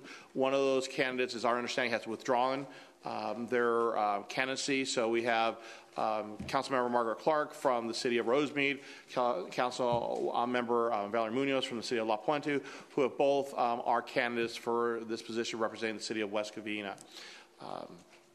And so this evening, we're asking City Council for consideration to cast all 11 votes for one of those 2 candidates. Okay, well, do we have any motions to nominate the one? Yeah, thank you. About a month ago, I think we nominated Valerie Munoz to be our representative on the WQA. She came over here and spoke earlier on today about the accomplishments they've had since she's been on there, the things that she said she was going to do when we voted for, I think, 2 years ago, whenever it was, she has done. This has nothing to do with Margaret Clark, who is an outstanding councilwoman. She's very active on regional boards. She has a number of other positions. I do think it's helpful to have sharing the wealth a little bit with respect to these things. I know that both will be very involved in water quality issues, environmental issues going forward. And so I would nominate, or rather, I guess I would move to have our city cast its vote for Councilmember Valerie Munoz. Mr. Mayor, I agree with everything that Councilmember Toma said. So with that, I will second his motion. Okay, before we have I know we have a motion and a second before Councilman Mayor Pro Tem, you want to say anything? Yes, okay. I haven't decided my vote yet, so can I have a question regarding the candidate? Sure can. Okay, I think, would you please, come up, the podium, answer some quick question? Yeah, would you please? So both of them can. A quick question, okay? I think always go back to the concern, about the water quality, the drinking waters. Okay, I think this is what we really concern, especially south side, especially the BKK and the residents very close to this site. So just last time during the forum, I print this pictures about what the BKK site look like. This is current BKK look like, meaning has no cover, nothing but dirt. So I don't know how safe, especially over here. This is so-called class 1 toxic landfill that we have city have no jurisdictions to control. We have the developments on this side is class 3, non-toxic, and some of the salty land. But for this, I think this is not controlled by the state. And due to we cannot do anything, so I don't know how safe, due to down below is buried millions of drums of toxic waste is solid. So how you guys, as one of you to represent West Covina, how you make sure our Southside resident adjacent to this so-called toxic landfill? I talked to some engineers. They say we cannot talk about this toxic since there has been cover. But my concern is due to there has no vegetation. Nothing but dirt. Who is going to do the monitor? To make sure the drinking water. In the adjacent neighborhood, close to the La Puente City too. How we can make sure? The third party can test the water.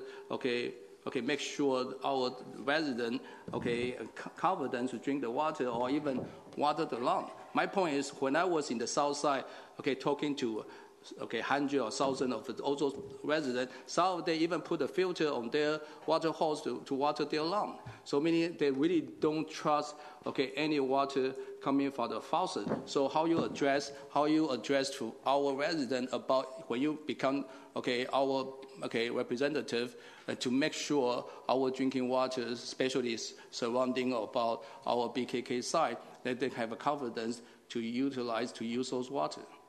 I have the same question. Thank you so much. Okay.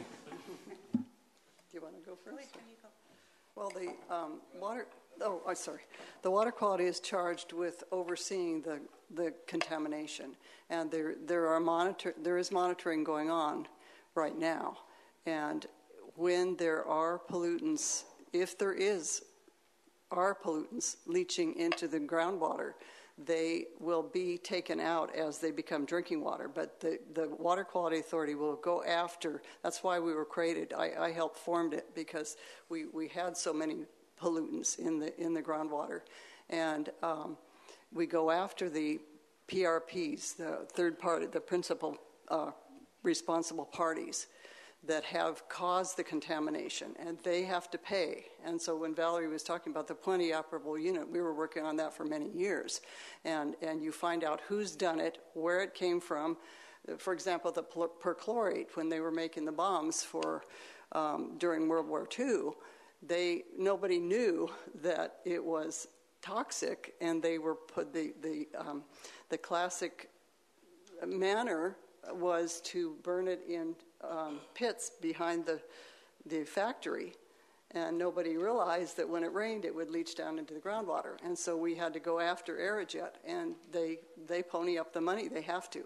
So this is what the Water Quality Authority is charged with, is making sure that there is not contamination going down, and if it is discovered, that we go after the principal PRPs.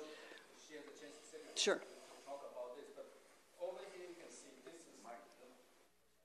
Over here, you see this section. Okay, this is so-called the buried toxic. Okay, and you can see residents live very close by. Right. So you're talking about, because you see it's nothing covered at all. So the concern is how safe, if the raining season, water continue to saturate, how safe is those buried drone will be corrosive and leak into our underground drinking water system. I think that you guys really have to be careful what we can do, since the state controlled this toxic landfill area, and that potentially create a lot of issue for our city or for our residents. And if you go to the south side, you see a lot of children. I think our conscience have make sure this site should be kept and the water won't go into the underground. I think this is what our duty we need to do. Mm-hmm. So tell me, is this safe? With nothing covered, it's just but dirt. Go ahead. Yes, so absolutely true. There is currently, and there has been tests done. Unfortunately, the DTSC is the one who does the oversight of this project itself. For example, with the Water Quality Authority, we work hand in hand with the DTSC, and we are actually waiting for final remediation. There is detection of contaminants currently. There are. That's been determined. There's also no current levels of detection of the groundwater currently being contaminated at this point. And when you look forward, there's approximately 50 years of contamination that hit the water table. And so we're hitting to that point at that moment, but we're still waiting for the DTSC to finalize their report. But in addition, they already have a cleanup effort in progress. They're just waiting for the final phases and the final plans. Us as the Water Quality Authority is making sure we have a good working relationship with DTSC, which we do. We have lobbyists as well as our directors who work collectively with them. In addition to that, we have to be available. So when they say, these are what the remediations are, this is the project that we are approving, and these are the contaminants that we need to remove, it is our responsibility to find the funding, not to have the taxpayers pay for it, but to go after the responsible parties and so forth. So we are actually just waiting for the go so that we can start doing our work at the agency. And regarding the testing, the quality of drinking water, so who is doing the testing? I think we should have a third party to do this testing rather than some of the government agency or some of the internal people. So as I remember, we need a third party to test all this drinking water, make sure, all our residents, especially south side, we don't have any potential pollution, contamination for their drinking water system.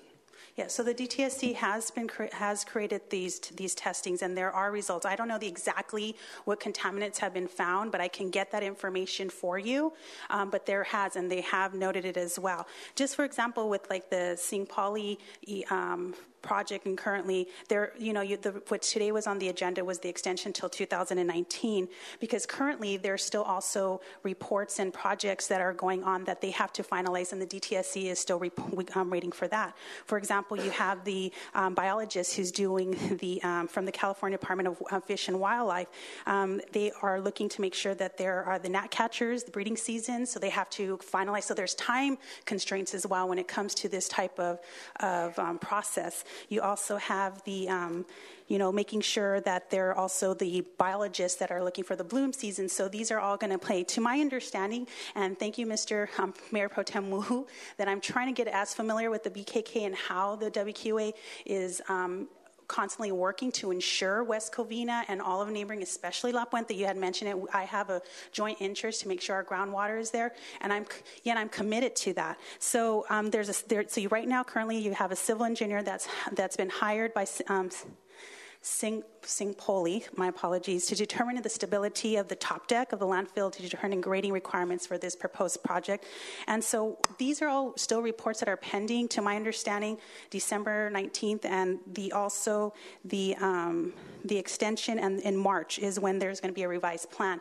So waiting for the DTSC, they have done the contamination reviews, and it's a consistent process. Just for example, with the WQA, with the South Almani, we have the Whitmore project. Even though that project and that remediation site has been up and running, but we still have to continue to fund it to make sure that the testing is consistently and currently being done as well. My final question, okay, I don't want to take too much time on this, okay. Okay, regarding this, okay, again, the state kind of in charge of this toxic class 1, okay, landfill, like we cannot do anything, okay, with nothing to cover. Nobody answered my question is, what should we do to make sure this water won't go into it?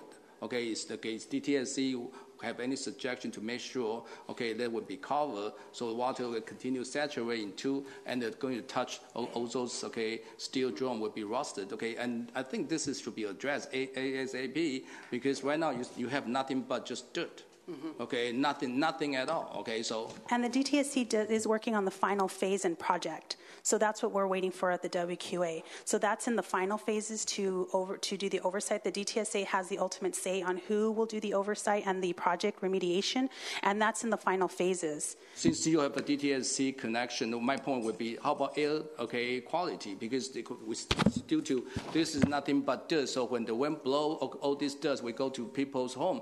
I went to the very adjacent also home, nothing but dirt on their car and their house. Okay, I don't know even their children can play outside. So what I'm saying is this: how you secure, okay, two things: the quality, underground water quality. Okay, second thing, the air quality on this neighborhood due to they have no secure on the top due to it's nothing but just a pile of dirt. Okay, about 200-300 acres. It's a group effort, and just like I would like to extend the invitation, we have our director. I've been briefing them as well as our lobbyists in regards to the importance of this project to see how we can remediate the Water Quality Authority and DTSA. Okay. Give me a date and time, and I'll make it happen. Okay, thank you. I believe that there needs to be an investigation into what kind of cap, because I do agree with you that if it's just dirt and dust, it could blow. But I do want to assure your residents that they are not drinking these polluted water. If there are pollutants down there, the company that serves, I don't know, my city has 7 different water companies, and whoever is serving the water to your residents tests the water and has to get anything out of that water. And then, of course, you have to go to the responsible parties that caused it, and they need to pay for that, for the cleanup. Very expensive to clean it up. There's different manners. I won't go into it because of your time constraints. But what I would bring to the table is the contacts that I have with these various agencies that you need to contact, and if you need to have things sooner. I've enumerated the people that I know personally that I could contact and get things moving so that your residents have to be listened to. Everybody has to be on board. But to get the things done that you want done, I believe I have a good contact base that you could use. So, thank you so much. Thank you. Anyone else?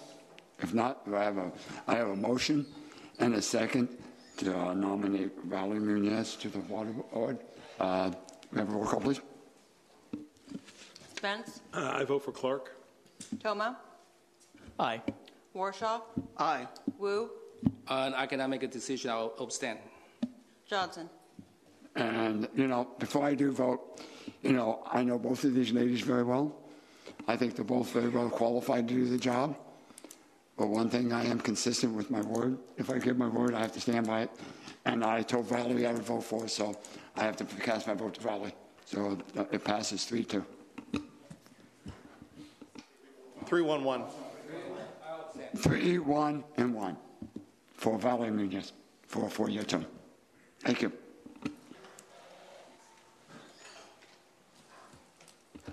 Okay, now we should go to item number 13. Okay, item number 13 is an amendment to the West Covina Municipal Code, Article number 16, waste reduction, refuse, and recycling of construction and demolition debris. City Manager, who should give a report? Sure. Before we do that, I'll ask the City Clerk if we have verified. We have. Verified. Thank you. At this point, we'll go ahead and open up the hearing, and we'll have the staff report, Mr. Mayor. And if I can, I'll have Jeff Anderson, our Community Development Director, do that, please.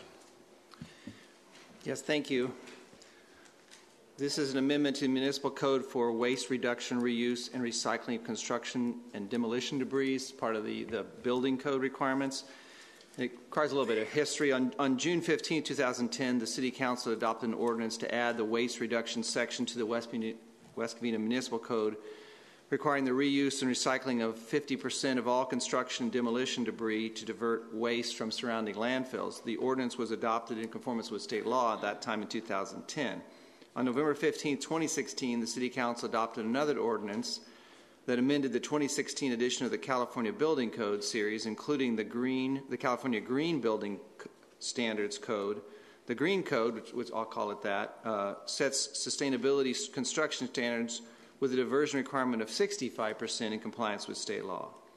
So the proposed ordinance before you tonight would amend the municipal code under waste reduction to be consistent with the Green Code. The proposed code would remove the 50% diversion rate and instead reference the Green Code for the diversion rate. So there would be no specific diversion rate in the code. It would be just reference to the Green Code. This will allow the municipal code to be consistent with future editions of the Green Code. The current regulations also require the diversion of roofing material in re-roofing projects. Since the adoption of the waste reduction standard, the enforcement of the article, the staff has received much feedback from roofing contractors stating that roofing material is not recyclable. Staff also contacted many local recycling centers and confirmed that fact, and also checked with other cities that they were not requiring roofers to provide recyclable materials. So the proposed code removes the re-roofing as one of the covered projects required to comply with the recycling standards. Re-roofing projects will no longer be required to meet the diversion rate of the article. So it is recommended the City Council adopt ordinance number 2447. As is covered early in the meeting by the City Manager, the City Attorney is recommending some changes to the ordinance that's been distributed to you, and that concludes staff's comments. Happy to answer any questions at this time. Is there any questions to staff by any council members? Seeing none, Madam Clerk, have you received any written protests, objections, comments concerning the code amendment to the West Covina Municipal Code, Chapter 7, Article 16? No, I have not. Seeing none, at this time I would like to open it up to public comment. If there's anyone out there who would like to speak on this item, please come forward.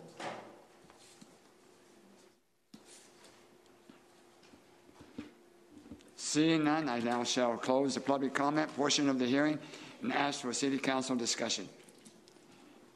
Does any council member want to discuss that? Seeing none, do I have a motion? I'll move that we approve as amended.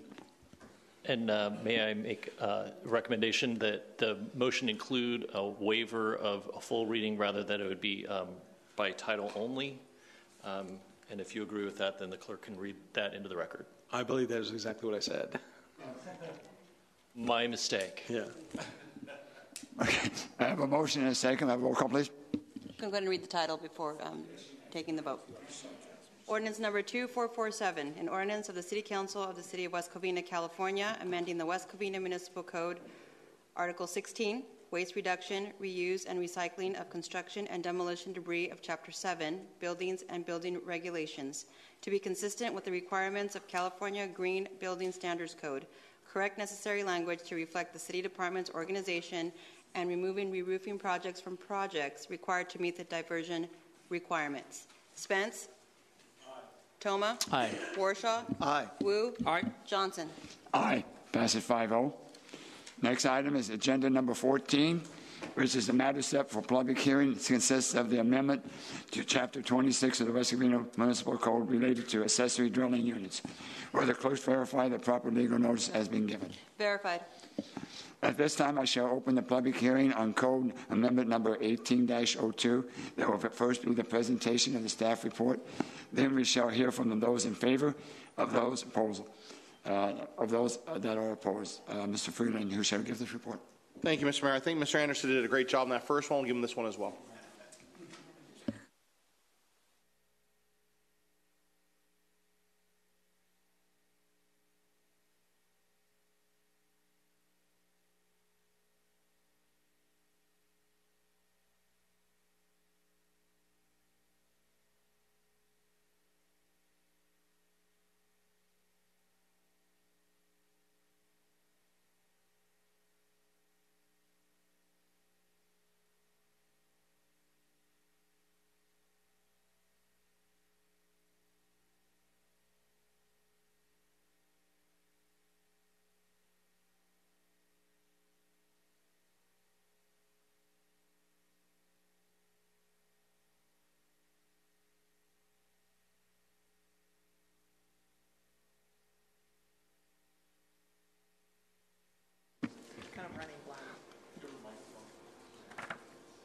Yeah, I'll do it this way. I've got it in writing. So, all right. So this is Code Amendment number 1802, which is another in the series of our accessory dwelling unit code amendments.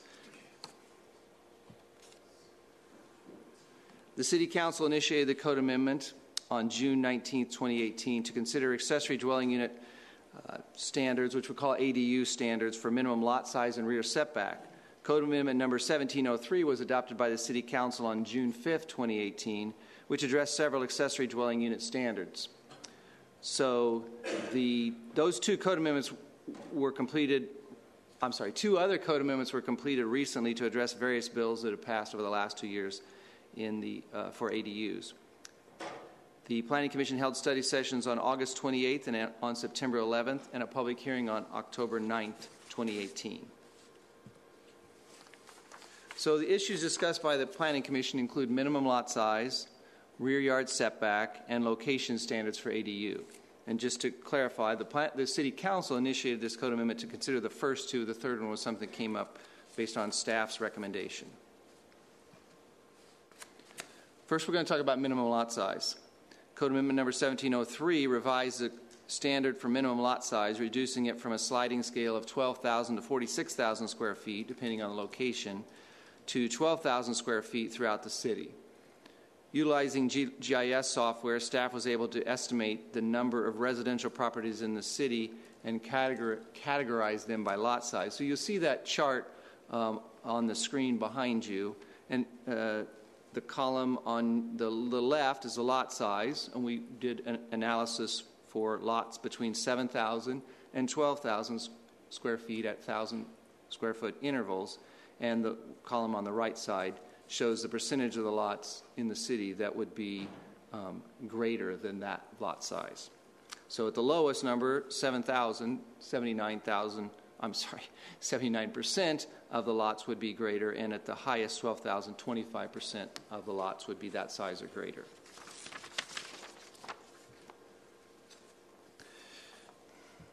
Concerning rear setback, the R1 zone requires a rear setback of 25 feet, except in Area District 1A, where a 15-foot rear setback is required. The code allows for an encroachment into the rear yard of 40%, no greater than 15 feet in height, no closer than 5 feet from the rear property line. Now, that's an exception. So at some point, I don't know when, the City Council of West Covina decided that they should put that in. I believe that if you go back long enough, there was a 25-foot rear yard setback, and the council then amended this for those types of additions. Structures such as single-family houses, additions, and most accessory buildings can be constructed to comply with those setbacks. Historically, second units have required a 25-foot rear yard setback. In addition, accessory habitable quarters, which we used to call guest houses, also are required to have a 25-foot rear yard setback. The intent of this standard is to reduce privacy impacts to the neighboring properties that are adjacent to the rear yard. Most of the types of improvements allowed to encroach in the rear setback are non-habitable buildings, which generally do not have the same loss of privacy issues on an adjacent property. The current standards for accessory dwelling units do require the 25-foot rear setback. Current standards combine the, that's the rear setback. So the third issue was clarifying location standards. The current standards combine the allowed location standards for the attached and detached ADUs in the rear yard section of the code. So they're both locational, where they can be located, and setback in the same basically sentence. The location standards require that detached ADUs be located behind the back of the residence, while attached ADUs can be located anywhere in the structure. To clarify, staff was recommending separating the rear yard standards and the location standards into two sections so it's clear. In addition, staff is recommending including language at the front that the door to the ADU not be located on the front elevation unless there is no other alternative due to topography. And both of those situations have happened, in fact. We have had applications that we've had to struggle with a little bit with the way the code was written. So that's the reason we brought that up as an issue to discuss. At the Planning Commission study session on September 11, 2018, the Commission gave direction to staff to prepare a resolution as follows. Number 1, retain the current standards of 12,000 square feet for minimum lot size. Number 2, retain the minimum rear yard setback of 25 feet. And number 3, modify code language to clarify location standards of ADUs within a building and include some minor edits. So the Planning Commission held a public hearing on October 9th. The Commission heard testimony from 3 individuals, all with concerns about expanding where ADUs are allowed. The Commission noted that recent changes have been driven by state law changes and about the need to consider how regulations affect the city as a whole. At the conclusion of the hearing, the Commission voted 5-0 to retain the minimum lot size of 12,000 square feet, to retain the required 25-foot rear setback, and clarify location standards of ADUs within a building. So the code amendment is exempt from CEQA per the sections provided in your staff report and on the overhead behind you. There is no fiscal impact expected based on this code amendment, and that concludes staff's presentation. I'd be happy to answer any questions. Is there any council members who have a question? Mayor Pro Tem. Thank you, Mr. Mayor. Okay, as I remember, last time we have this agenda. My question for you, I show you the piece of paper that our assembly member in Sacramento, the state, they already approved that they're basically mandatory, for the state, that city cannot even have any overlap regarding the requirement that we have to follow due to the housing crisis currently we have. So I don't know, if we have all this restriction, and I don't know, the governor, they have signed this bill or not. So maybe you can clarify to us regarding. Remember, I showed you the SB something, forgot the bill number, and you say, oh, you can double check. And since they already approved and not waiting for governor to sign about the mandatory of the state required, the city has no say on this ADU due to the issue we have currently facing. So can you clarify on this issue? Well, Perhaps I can start, and perhaps our city attorney might wish to follow up on that. We worked first of all, we are very aware of the state regulations, and the state regulations are, as I would describe them, they're not codes, they're more concepts. So you have to take those concepts and you have to put them in as codes. And sometimes people's idea of what they're trying to do don't match what they put in writing. And so, the state clearly say this, okay, they have a no lot size restriction, okay, the setback is 5 feet, okay, between the house is 5 feet, okay, and the maximum of the size is 1,200. They are really clearly, okay, telling, okay, us what to do about this thing, and this is what from state, okay, so I want to know, okay, can we, if they, okay, sign this bill, okay, by the governor, do we have any say, okay, to alter what the state, okay, wants to do? We have a say in crafting regulations that we think are appropriate to our community that comply with state law. And we work with the city attorney's office to do that. So we have, each step of the way that we've provided you information, we have worked with the city attorney's office and feel that it is in compliance with state law. Maybe the attorney can give us some clarification. So you say feel that you're compliant? I would not say feel. I would say it does comply with state law. So state law, and as interpreted by the Department of Housing and Community Development, they've issued a number of regulations. I've reviewed those regulations. I know them very carefully. I've read them many times. This ordinance complies with those regulations. No, maybe you missed my point. Okay, I showed, okay, Jeff last time regarding the bill they just passed. And okay, and then Jeff told me they're waiting for the signature of the governor regarding the mandatory about this ADU. Okay, I have no preference about okay what is requirement. I'm just talking about if the state has this okay and the bill coming out, they say okay we have no say. This is what they want us to do.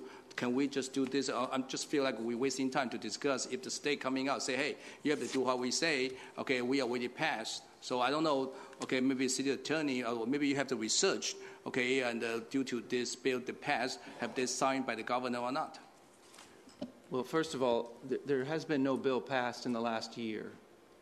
So, no, you're correct, and I know you're talking about a bill that happened last year. The code amendment... So there was a bill, so I'll give you a little bit of history. I believe it was SB 229, or 229 was adopted in 2016, and then then effective at the beginning of this year was AB 494. That did amend some ability. It limited the ability of, is that what you're referring to? Yes. So yeah, we are aware of those changes, and it was AB 494 became effective 2018. Yeah, there you go. That's exactly what we pulled up. So, yes, this complies with that regulation. I should say that's a statute. So do we have a say about this amendment, or we have to comply with the state? So, okay, so if we do nothing, then essentially the city must do, then we have no ability to prevent accessory dwelling units that comply with state law. However, this ordinance and other ordinances like it say, no, we don't want to do the absolute minimum of what state law allows us to do. Rather, we would like to craft an ordinance to regulate them so that it better fits our city. West Covina is different than Palo Alto, which is different than Bakersfield. And so the idea is that we would have the ability to revise our regulations as determined by the city council. And then another question for you, then I'm done with my question, okay? Okay, currently our coordinates regarding how many percentage we can lot coverage, 35%, right? So 35%, so no matter how big, okay, how the lot size, we only allow them to build 35% the lot coverage, am I right? That is correct. So in that way, this restriction about, okay, the lot size, I think maybe is deceiving. What we already have as a coordinates that you only can build 35%. So no matter, okay, how big your lot size. So 30%, 35% basically restrict a lot of people to build an ADU. So right now, if we put a lot size 12,000, I think this is really not fair for the people have 10,000 or 8,000 flat lot. And I remember last time we talking about the people is a slope, okay, have 20,000, but they flat, like a usable pass only like 4,000. Meaning what? Based on this, they can build ADU. I don't think they cannot build at all due to they don't have enough of usable pad. But anyway, this is my concern. Okay, to you. Okay, if this 12,000 is really makes sense. Okay, you only have a 20% of population of West Covina residents have a chance. Okay, to build. Okay, not everybody want to build, but okay, people have the need for we restrict people for their property right. Okay, and then counterproductive to what state want to resolve our housing crisis. Well, first of all, clearly this is a policy decision by the City Council, and the City Council, that's why it's before you, not for me to convince me of anything, because I'm just going to follow what the Council wants to do. But also, it's confusing, but please understand that lot size is not the only thing that allows you to build a second unit, or I'm sorry, an ADU. You can have under that lot size and convert something to an ADU. You can build a new house and build an ADU attached to it. So there are other ways. Actually, every lot in the city could have an ADU even at a 12,000 square foot minimum. And then, okay, there will be my last question. I promise. Okay. Regarding the, as I remember the Ordinance. Okay, if you have a house, your setback is 5 feet. Am I right? Are you talking about the rear setback? The rear setback. The rear setback is 5 feet for a one-story addition. Correct. 1 feet, right? Or 5 feet, right? Okay, thank you.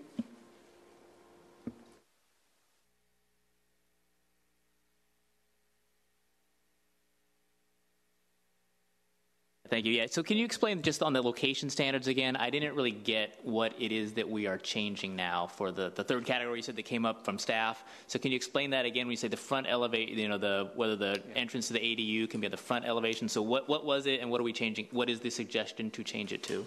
And it's not so much a change. I think it was in there. It was just very unclear because it was all written in one paragraph instead of two. And it has to do with attached versus detached. So for some time now, we've had a standard in the code for detached ADUs that they have to be behind the main house. So we had that in the same sentence where you're allowing attached ADUs, and clearly attached ADUs can't be behind the main house. So they need to be worded separately so that there's two different standards that you have whether it's attached or detached. And we've had proposals for both. We've had, I think, at least 2 proposals for attached and several for detached. Just to clarify, so is that so that nobody, primarily for the reason that we wanted to have the detached ADU set back so that there's no confusion about that? Is that primarily to clarify that aspect? That is correct. Some time ago, we had a proposal where someone was proposing in their front yard. They proposed the second unit in their front yard. And so that code was put in place so that they couldn't build that, they had to build it in their backyard, not in their front yard. Is there any other questions from staff? If not, I shall open up for public comment. Is there anyone who wishes to speak in favor of this? Seeing none, is there anyone that wishes to speak in opposition? Please come forward if you.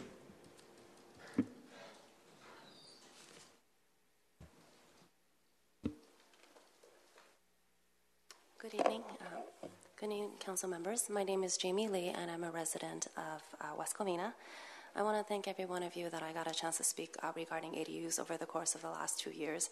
I want to thank you for your time serving here because I know it is time away from your family, answering emails or phone calls. I really appreciate it.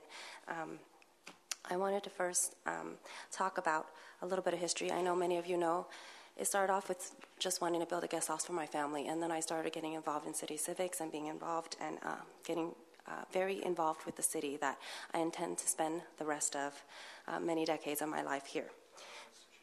I have family here. I have actually my brother, my uncles, my aunt, and my parents are soon to join us, so I'll be here for a long time. I want to address, since we're talking about law, in particular, I want to share a quote from the California Department of Housing and Community Development, because I did reach out to them to help me better understand ADU laws. And quoting them, utilizing approaches such as restrictive overlays, limiting ADUs to larger lot sizes, burdensome lot coverage, and setbacks. These may unreasonably restrict the ability of the homeowners to create ADUs. That is the truth, because I have for 2 years not been able to build my ADU. I've had 2 kids, and my parents still shuttle daily to my house to help me care for my children. So it has restricted me unreasonably, but many other families. This is contrary to the intent of the legislature. And this legislature that was quoted to me by the California Department of Housing and Community Development, for your reference, Mr. City Attorney, is Government Code Section 65852.150.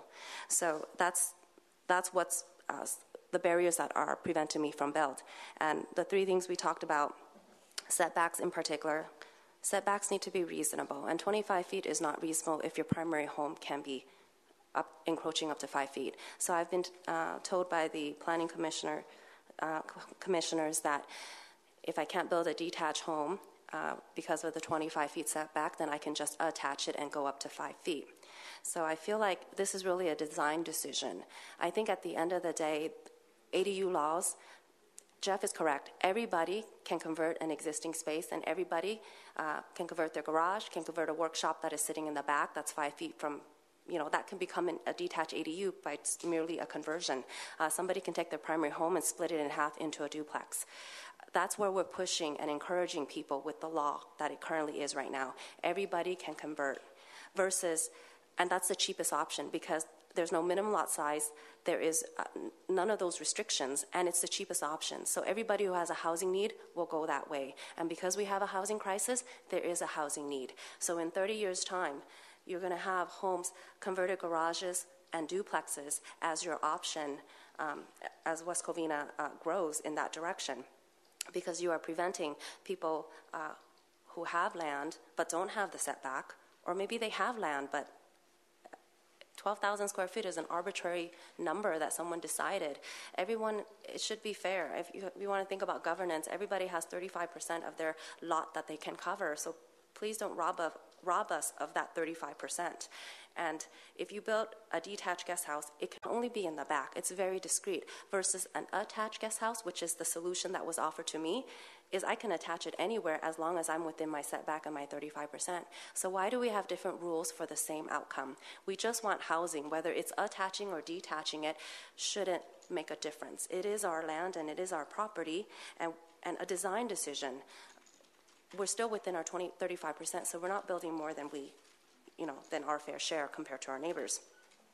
I also, I'm short on time, but the setbacks I oppose the setbacks I feel like it should mirror our primary home because that's what other cities do. We should have a 5 feet rear setback. Our side setback should also be whatever our primary home is, 5, 7, or 10. But I know that the last time it passed, we set it at 10 as a side setback if we want windows. But who wants to build a home without windows? So that's another, kind of unreasonable restriction. I also feel like the maximum lot size, maximum ADU size should be 1,200. I personally cannot build 1,200 because I'm capped at 35%. But somebody who has land should be allowed to build up to 1,200 square feet if they are allowed. And lastly, I want to mention that in October, SB 1226 was signed into law, paving a way for unpermitted guest houses to find a legal pathway. So housing is an issue, and laws are being passed because the city is not meeting their housing obligations. So we need to be forward-thinking, and we need to help our cities, incentivize our citizens to build and address housing so that we can also curb homeless issues too. Thank you for your time.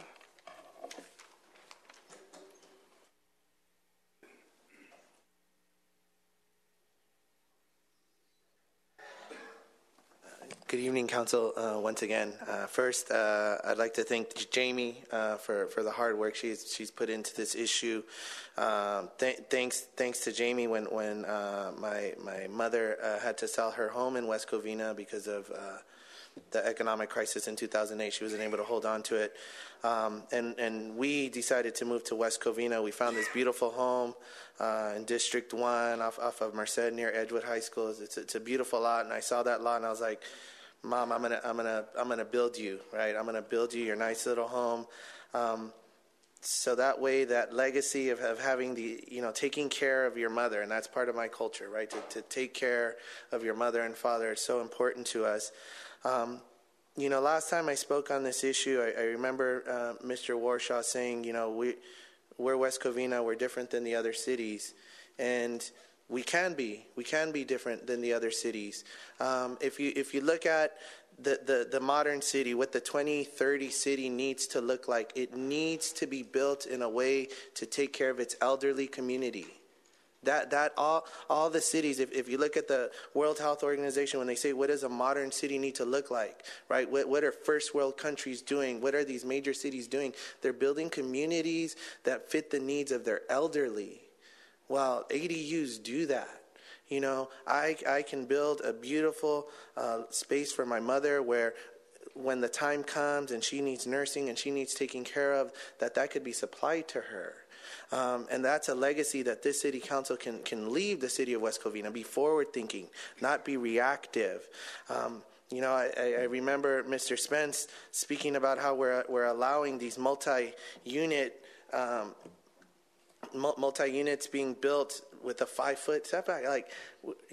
And we allowed that, and here we are, private citizens who, are willing to invest $200,000. I mean, and I'm talking about a 650 square foot detached ADU, $200,000 that will come back to the city in terms of my property tax, because when my home gets appraised, that money is going to come back to the city.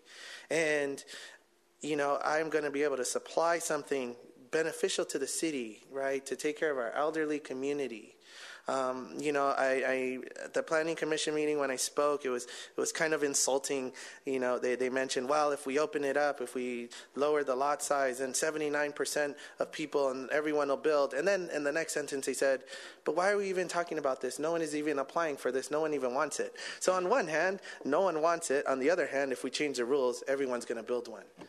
It doesn't make sense. You as a city council, you're to create regulations that make sense for a city, that are fair to the citizens. Again, I'm not going to say much because I think Jamie really said it best. Being fair. 35% coverage. Well, hey, if I have 10,000 square feet, right, it's going to narrow me down. If I have 6,000 square feet, I probably can't even build regardless, But we're just asking for a law that makes sense, that is fair, that meets the need. And there is a need, and this community needs a need. And we can set it, right? We can leave a legacy. We don't have to react to Sacramento, right? That's West Covina. Let's have everyone follow West Covina. Thank you. Is there anyone else who wants to speak in opposition? If not, I shall close the public comment. And is there any discussion by the council before we Yeah, I wanted to ask the question about what the compelling government interest is in limiting the lot size to the 12,000. I mean, when we look at the numbers when you did the GIS, what's the rationale between 11,000 or 12,000? Can you tell me where the Planning Commission was coming from on that, or why 12,000 for 10 when you already have that 35% barrier that's already limited on property sizes? Why? Explain to me the logic you think behind the 12,000 cap on that.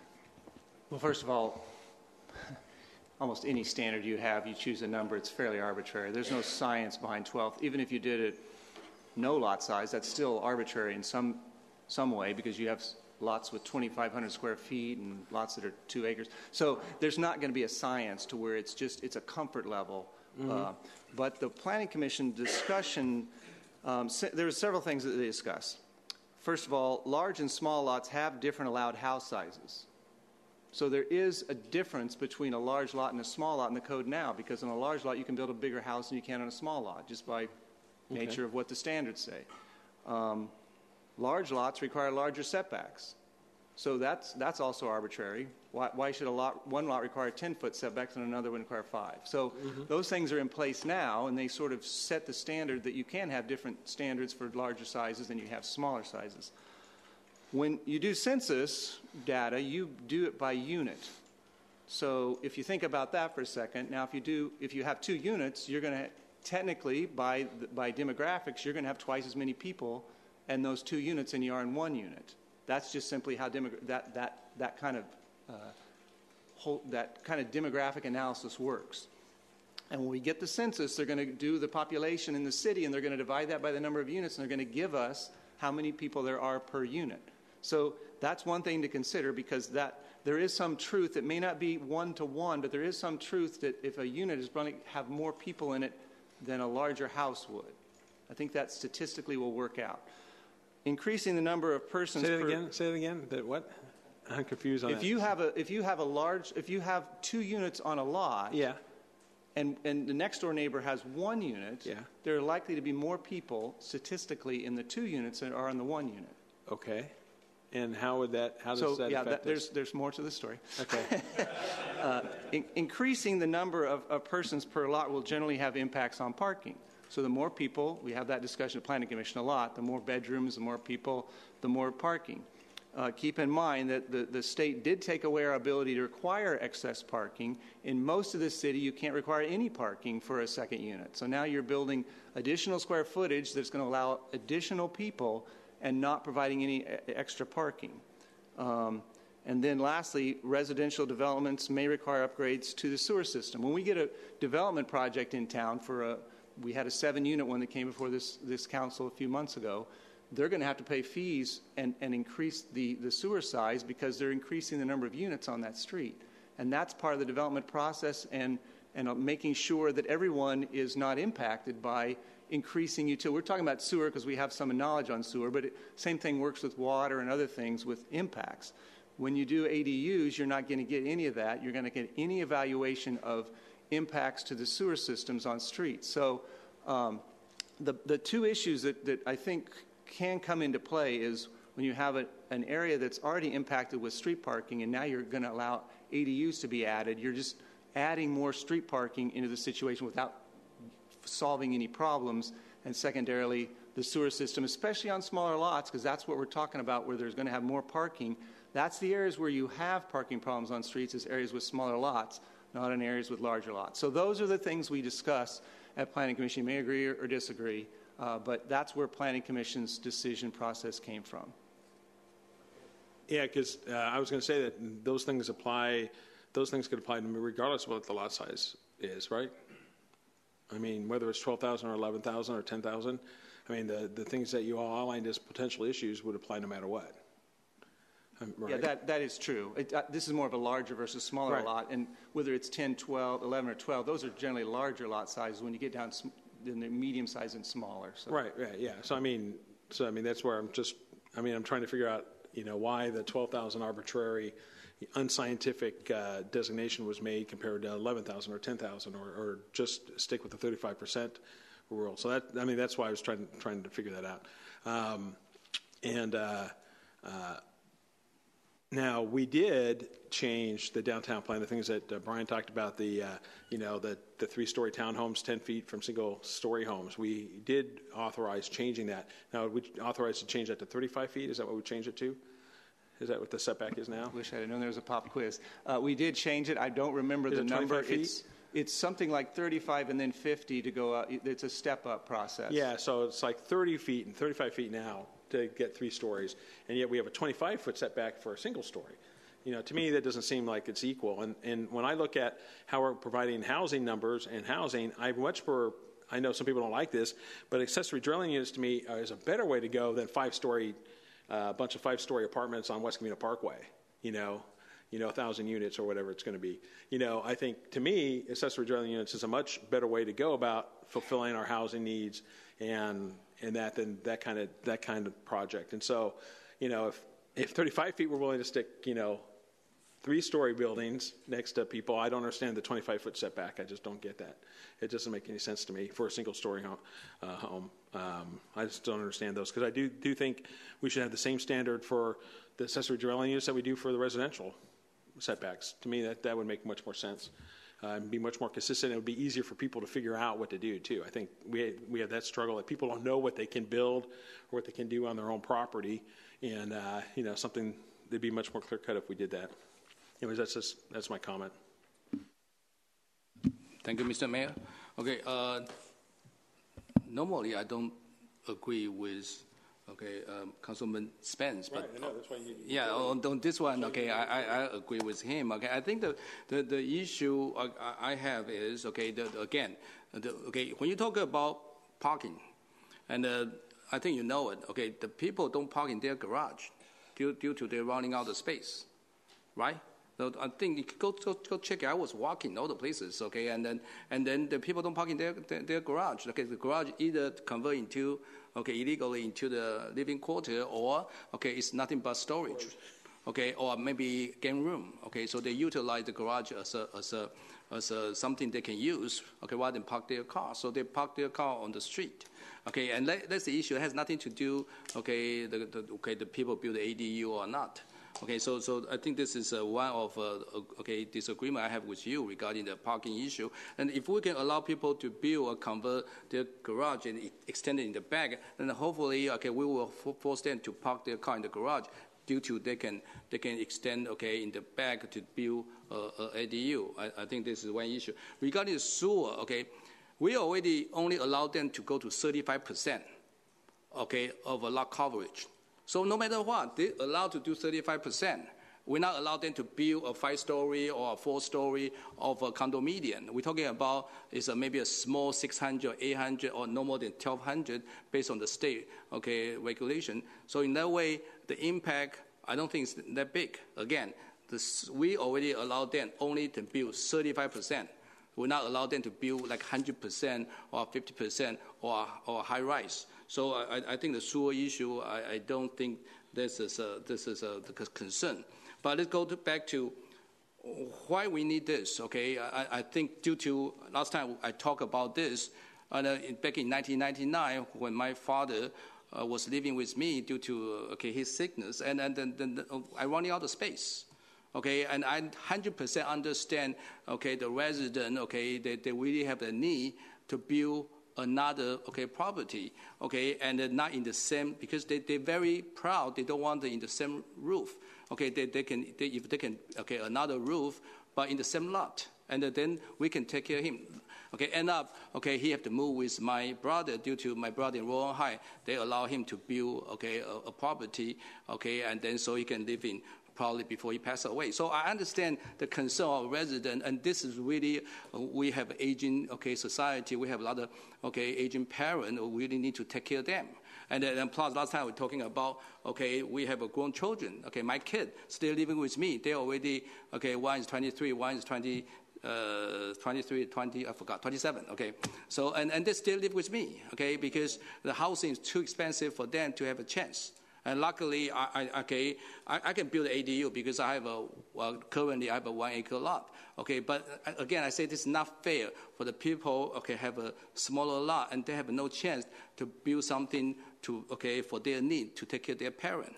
And I think this is something we need to be fair to those residents have a chance to build something, and under the city Ordinance, regulation, the 5 feet setback, the 5 feet on the side, and treat this as a primary home, and a single story, and if there's lot coverage enough, we know then they cannot build more than 1,200 per the state guideline.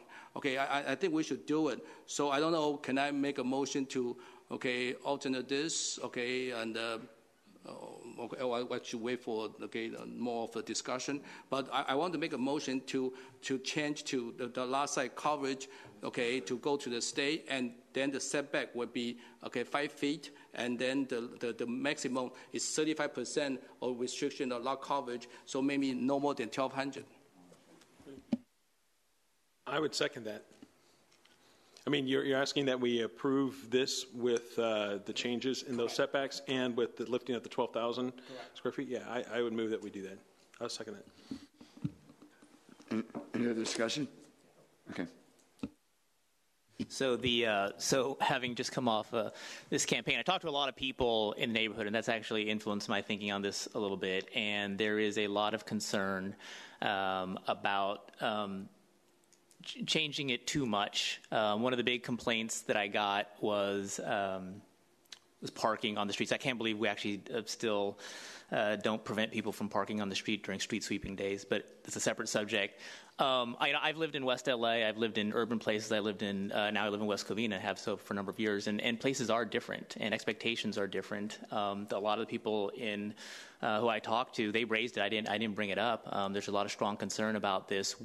I voted to change the distance between the primary and the secondary units from, I think it was 25 feet before we went to 6 feet.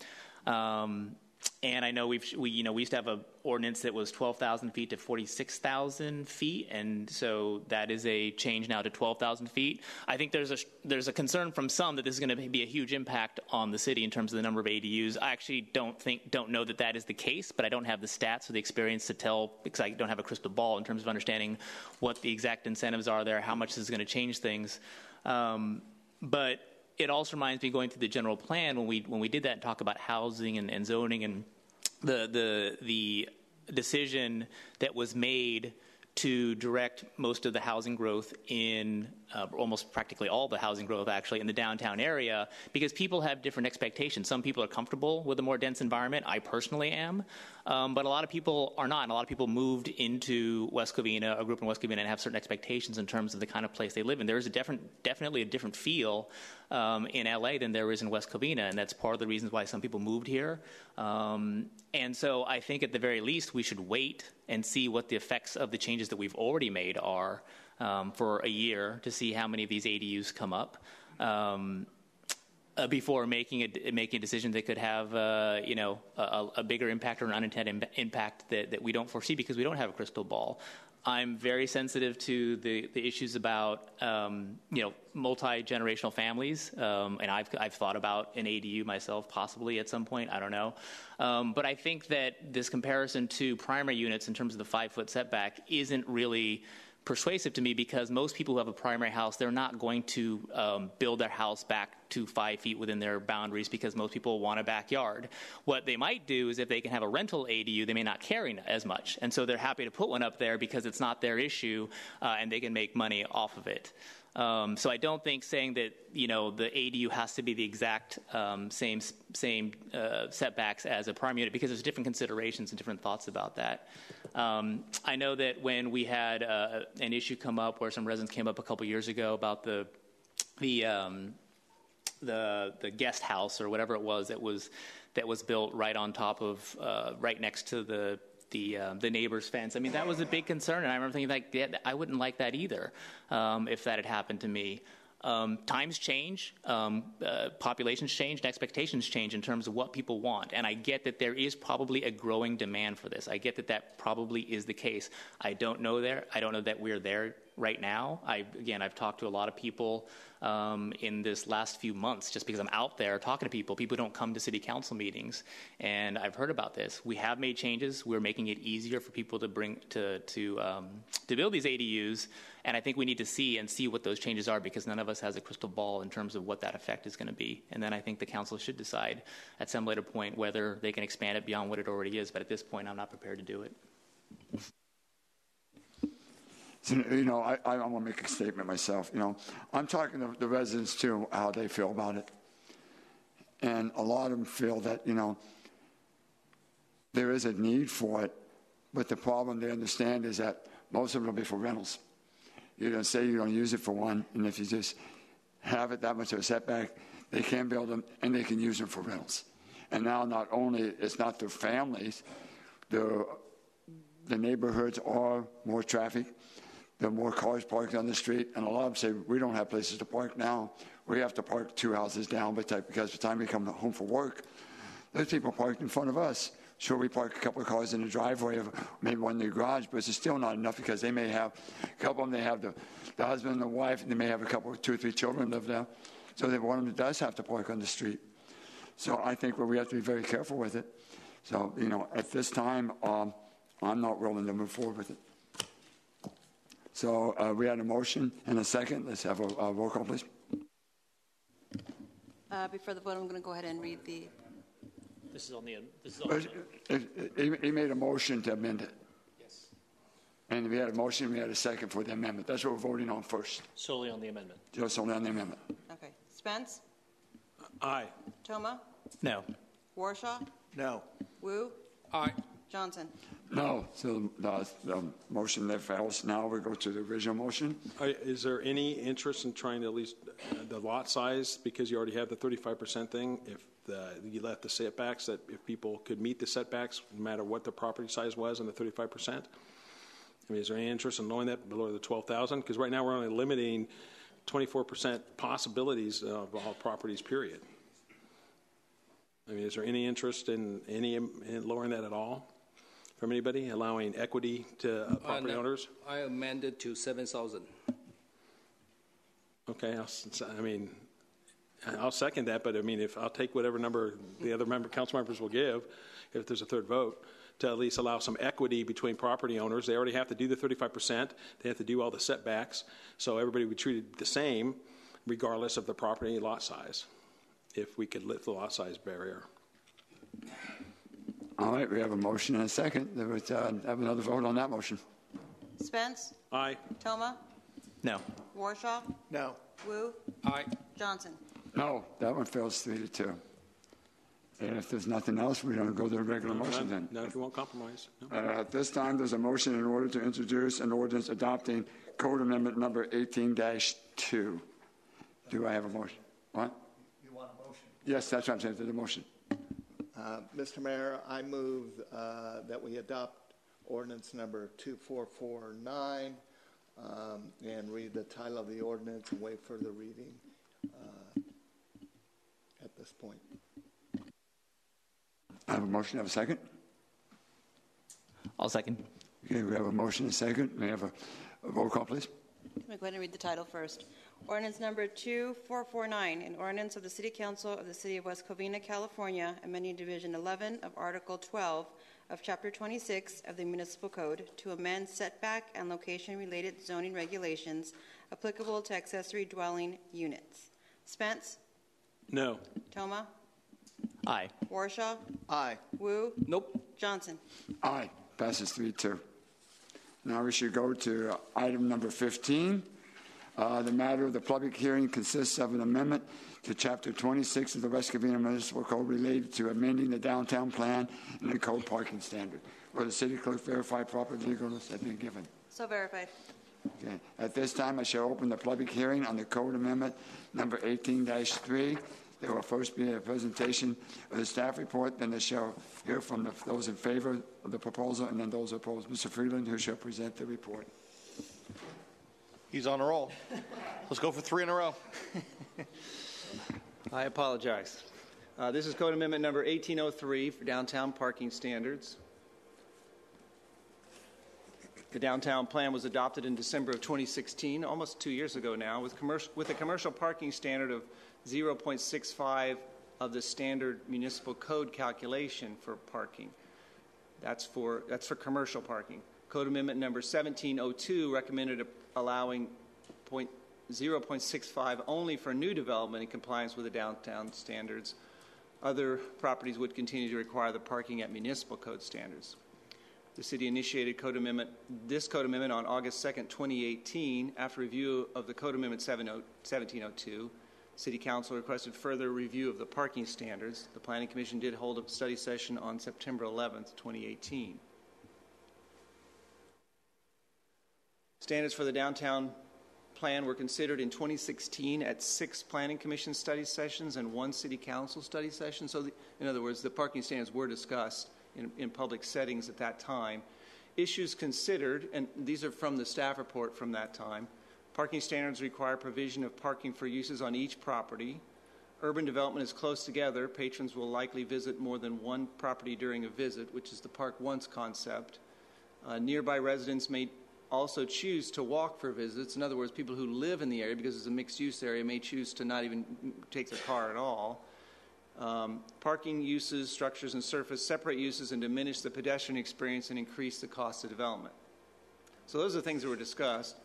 The question one before as part of this code amendment was alternatives for parking requirements in the downtown code. This is a summation. I can go into more detail if you'd like. this is the information that we had presented at those study sessions in 2016 when we came to the conclusion that 0.65 was appropriate. Option number one was basically 80% or 0.80 of total parking per zoning code. Option two was 0.75 of total parking required per zoning code. And then option three that was presented at the time was 0.65 of total parking required. Clearly, at the time when we discussed that, there was also the possibility of not having any difference at all.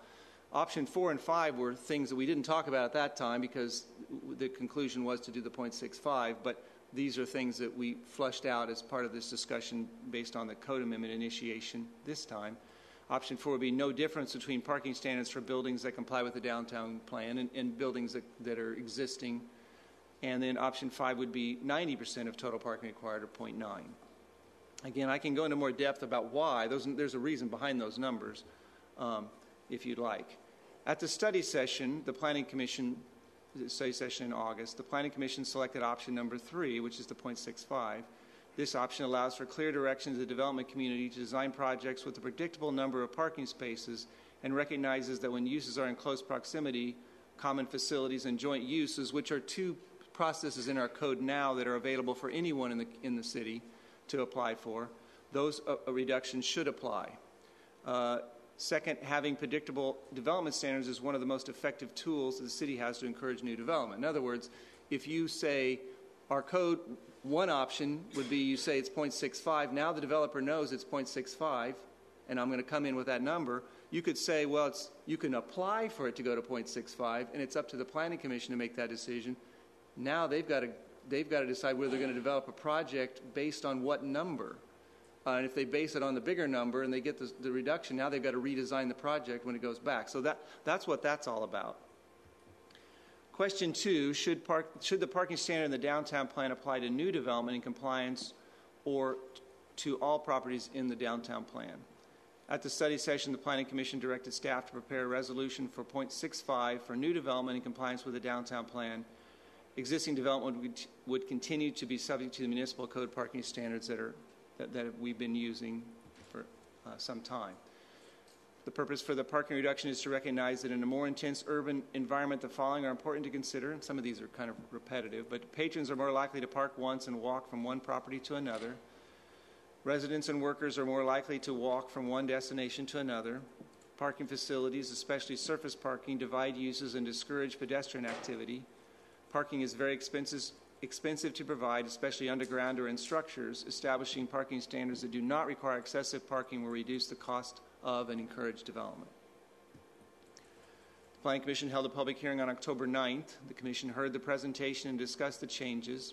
The Commission discussed the direction given to staff at the previous study session to recommend approval of the 0.65 parking calculation. At the conclusion of the hearing, the Commission voted 5-0 to recommend the 0.65 parking calculation. The Code Amendment is exempt from CEQA per the section before you there, and there are no fiscal impacts expected from this Code Amendment. That concludes the presentation. I'd be happy to answer questions at this time. Is there any question to staff by any council member? What is in our downtown plan? What's the parking for residential?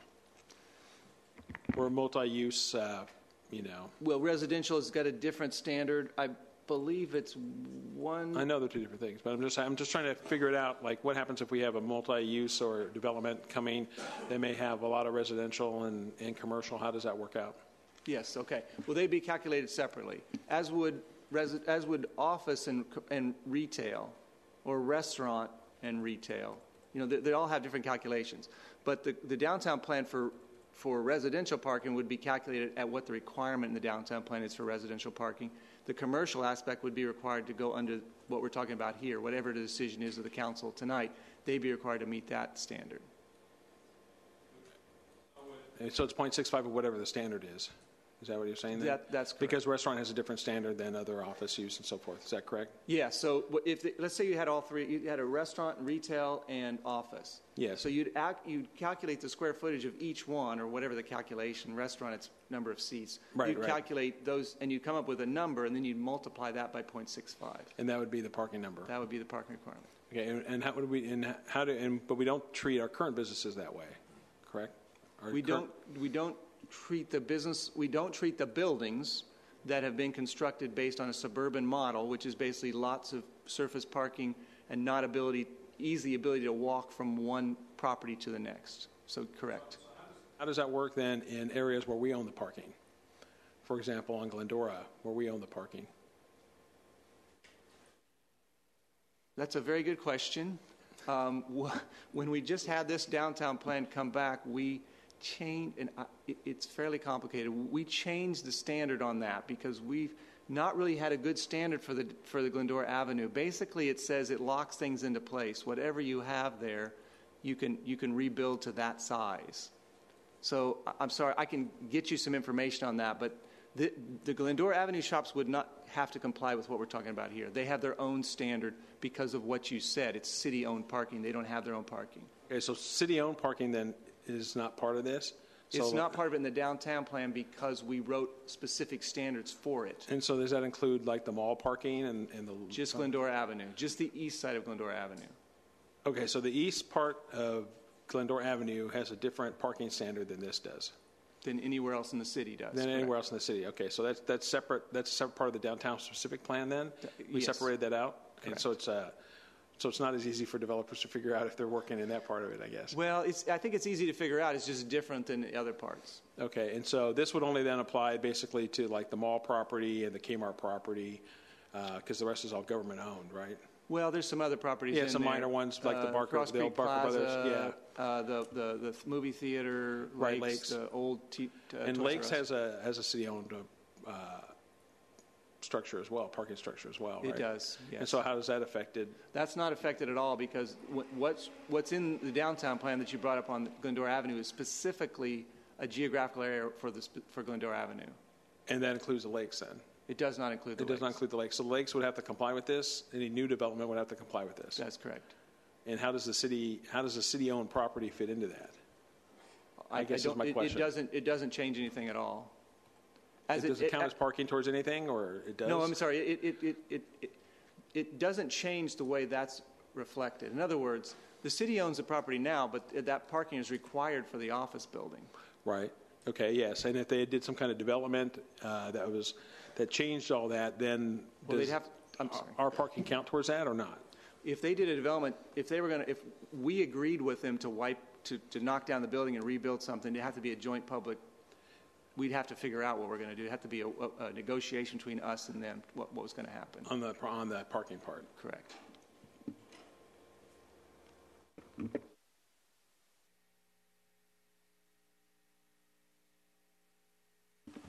Is there any more questions of staff?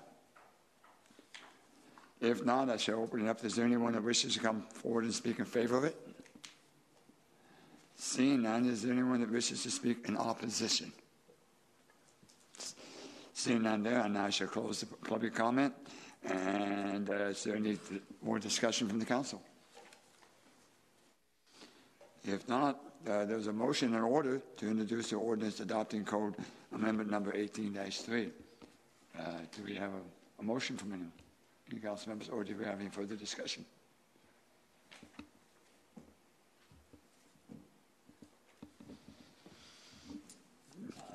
I'll move to pass the ordinance number 2450 with respect to the downtown plan and code parking standards. I'll second it. We have a motion and a second. Maybe we first have a heading of the reading and then a vote. Ordinance number 2450, an ordinance of the City Council of the City of West Covina, California, amending Article 15 of Chapter 26 of the Municipal Code, the Downtown Plan and Code Parking Standards. Spence? No. Toma? Aye. Warshaw? Aye. Wu? Aye. Johnson? Aye. Passes 4-1. Next one is item number 16. It's amendment to Municipal Code, Chapter 22, Article 5, Regulations of Sidewalk Vendors, public hearing. Will the city clerk verify the proper legal notice has been given? So verified. At this time, I shall open up the public hearing on the code amendment. There will first be the presentation of the staff report, then shall hear comments from the public city manager, who will be presenting this. We'll let the Jeff Anderson evening continue. Again, I apologize. This is a code amendment for regulation of sidewalk vendors.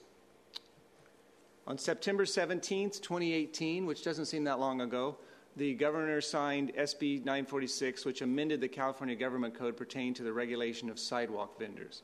The new law will be effective January 1st, 2019, and city regulations of sidewalk vendors inconsistent with the new law will be unenforceable. The legislature's purpose in enacting this legislation was to limit local regulation of sidewalk vendors in order to increase economic opportunities to low-income and immigrant communities, to increase access to culturally significant food and merchandise, and to contribute to a safe and dynamic public spaces. Community Development Director, along with staff from the Police Department and Public Services, worked with the City Attorney on the proposed regulations. The Municipal Code currently has one section applicable to sidewalk vendors. This section prohibits sidewalk vending. As state law now mandates that local government allow sidewalk vending, a new code amendment is being recommended. The proposed ordinance will add operational requirements for sidewalk vendors and findings to support each requirement. So, example of some of the standards that are in the proposed ordinance: limitation on hours of operation in residential and commercial areas, sanitation requirements regarding trash and grease disposal, prohibitions on blocking disabled access in streets, sidewalks, etc., prohibition against unwanted and aggressive solicitation, requirement that vendors obtain other required licenses such as city business license and required health department permits, locational and distance requirements from schools, within parks, within streets and medians, and near certified farmers markets, and a prohibition on using sound amplifying equipment. The ordinance adds an enforcement section required by the state law that makes the city's administrative citation process the exclusive remedy for violations of sidewalk vendor operation requirements. The proposed ordinance also provides an opportunity for a violator to apply for an ability to pay determination, which allows a violator who meets the state criteria to pay 20% of the fine amount. An urgency ordinance has been prepared to allow the ordinance to become effective immediately, simply because of the way that the spacing works out with the second reading and then the 30-day period. It won't be effective by January 1st, so we've taken that extra precaution. And staff is recommending adoption of the ordinance to amend the code and the urgency ordinance to comply with the state requirements. That concludes staff's presentation. I'd be happy to answer any questions except for what the state was thinking. So, Councilman Spence. Oh, I think I know what the state was thinking, but my question is about the permits that are required. I was trying to see, do we have a place that they have to be visible? You know, for enforcement, it'd be good if they had to be visible. You know, that we could see them on the cart or wherever they happen to be, you know, where the public and also, you know, enforcement can see them right away, that you have, you know, the permits posted properly and openly so that they could be seen. Well, I mean, is that something that we can add or have in there? We have something like that, but maybe not specific. One of the requirements is a street vendor shall have a copy of the business license and license from the LA County Department of Public Health available at all times. Yeah, and I think that's important for them to have at all times. I also think it's important for it to be posted because, you know, I mean, you know, if you walk into a restaurant, you can see what their health grade is, you know, but so I'm not assuming all these will be meal oriented, or they might be, but, you know, I think that the business permit and the other permit should be something that's visible so that both the public and that enforcement, they can see right away that they have a permit or they don't. Obviously, you could always fake it, I guess, or whatever. But I think you know, having that as a requirement, I think, would be valuable. And I see the point, and I'm not sure I know every type of street vendor that's been invented. I'm sure we're going to find more. Yes. I'm wondering if I see the ones with carts that could be easily done, but if maybe someone's maybe has a bag and doesn't have a cart, but maybe it should be displayed. It needs to be on his bag then. It needs to be displayed on him. It needs to be displayed on his person. You know, or something. There needs to be some kind of display that all the required permits have. You know, maybe there's so many permits that will weigh them down or something. I don't know, but at least the business license and the health stuff should be visible for the public and for and make it easier to enforce and all that kind of stuff too. I think it should be visible. Can that be added in there? It's not in there, but we can reword that. I believe. So one possibility would be within the operating requirements, which is page 4 of the ordinance in subsection 12. The last sentence could be revised to provide as follows. The street vendor shall have a copy of the business license and license from the Los Angeles County Department of Public Health available and clearly visible at all times that they are operating. Yeah, I think that's legit. Okay. So do we have a separate business license for sidewalk vendors, or is it based on, I forget, is it based on just employees or what? Yeah, I think there is something that it can fit under, and we may need to amend something, but I did talk to business license, and there is something that they would require them to do.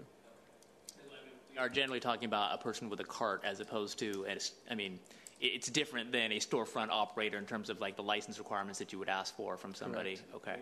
All right.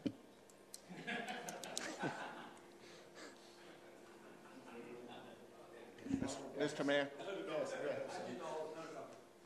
So, Jeff, I'm reading in here number 2, or Exhibit A, number 2, and number 4. In expressing limiting sidewalk vendor hours of operation within residential neighborhoods to daylight hours. And number 4 talks about daylight hours and soliciting within 1,000 feet of a school. So what about, will we not allow sidewalk vendors when a school is used for our softball teams and others? Are they not allowed to? Or in our parks that are right next to a school? Well, I think what I actually think you may be referring to were the findings. So if we go to the ordinance on attachment 1, the bottom of the first page, it starts the findings, and it's A, and then on page 2, it's 1, 2, 3, 4, 5. Those are findings. The actual standards are on the next page, on page 3, and number 2. It says sidewalk vendors may operate in areas zoned for residential use from 9 a.m. to 5 p.m. Right. So, and then parks. So we. There is a prohibition for when we don't have. Our fields are. Yeah, that's what number is it? Well, that's residential. I'm sorry. So in residential areas, it wouldn't. Well, but you have in residential areas they're playing ball. Yeah, but there's So the definition of sidewalk vendors means that essentially you're on public property. So it means public sidewalk or other pedestrian paths. So if it's not on a pedestrian path or on a public sidewalk, then we're not regulating that activity. But Correct, our parks, because it's their property. They but can our parks decide are whether public. To, correct, and that would be. Oh, but I thought in a residential area. Okay, I'm sorry, I misunderstood the hypothetical. I didn't realize that this was in a public park. If it's in a public park, then this would apply to that activity in the public park. Right. So are we saying that you cannot have a vendor at night, even though that they're playing games there at night? So number 16 is what you're looking for on page 5. Sidewalk vendors may operate in a public park except if the city has a third-party exclusive agreement for exclusive concessions inside the park.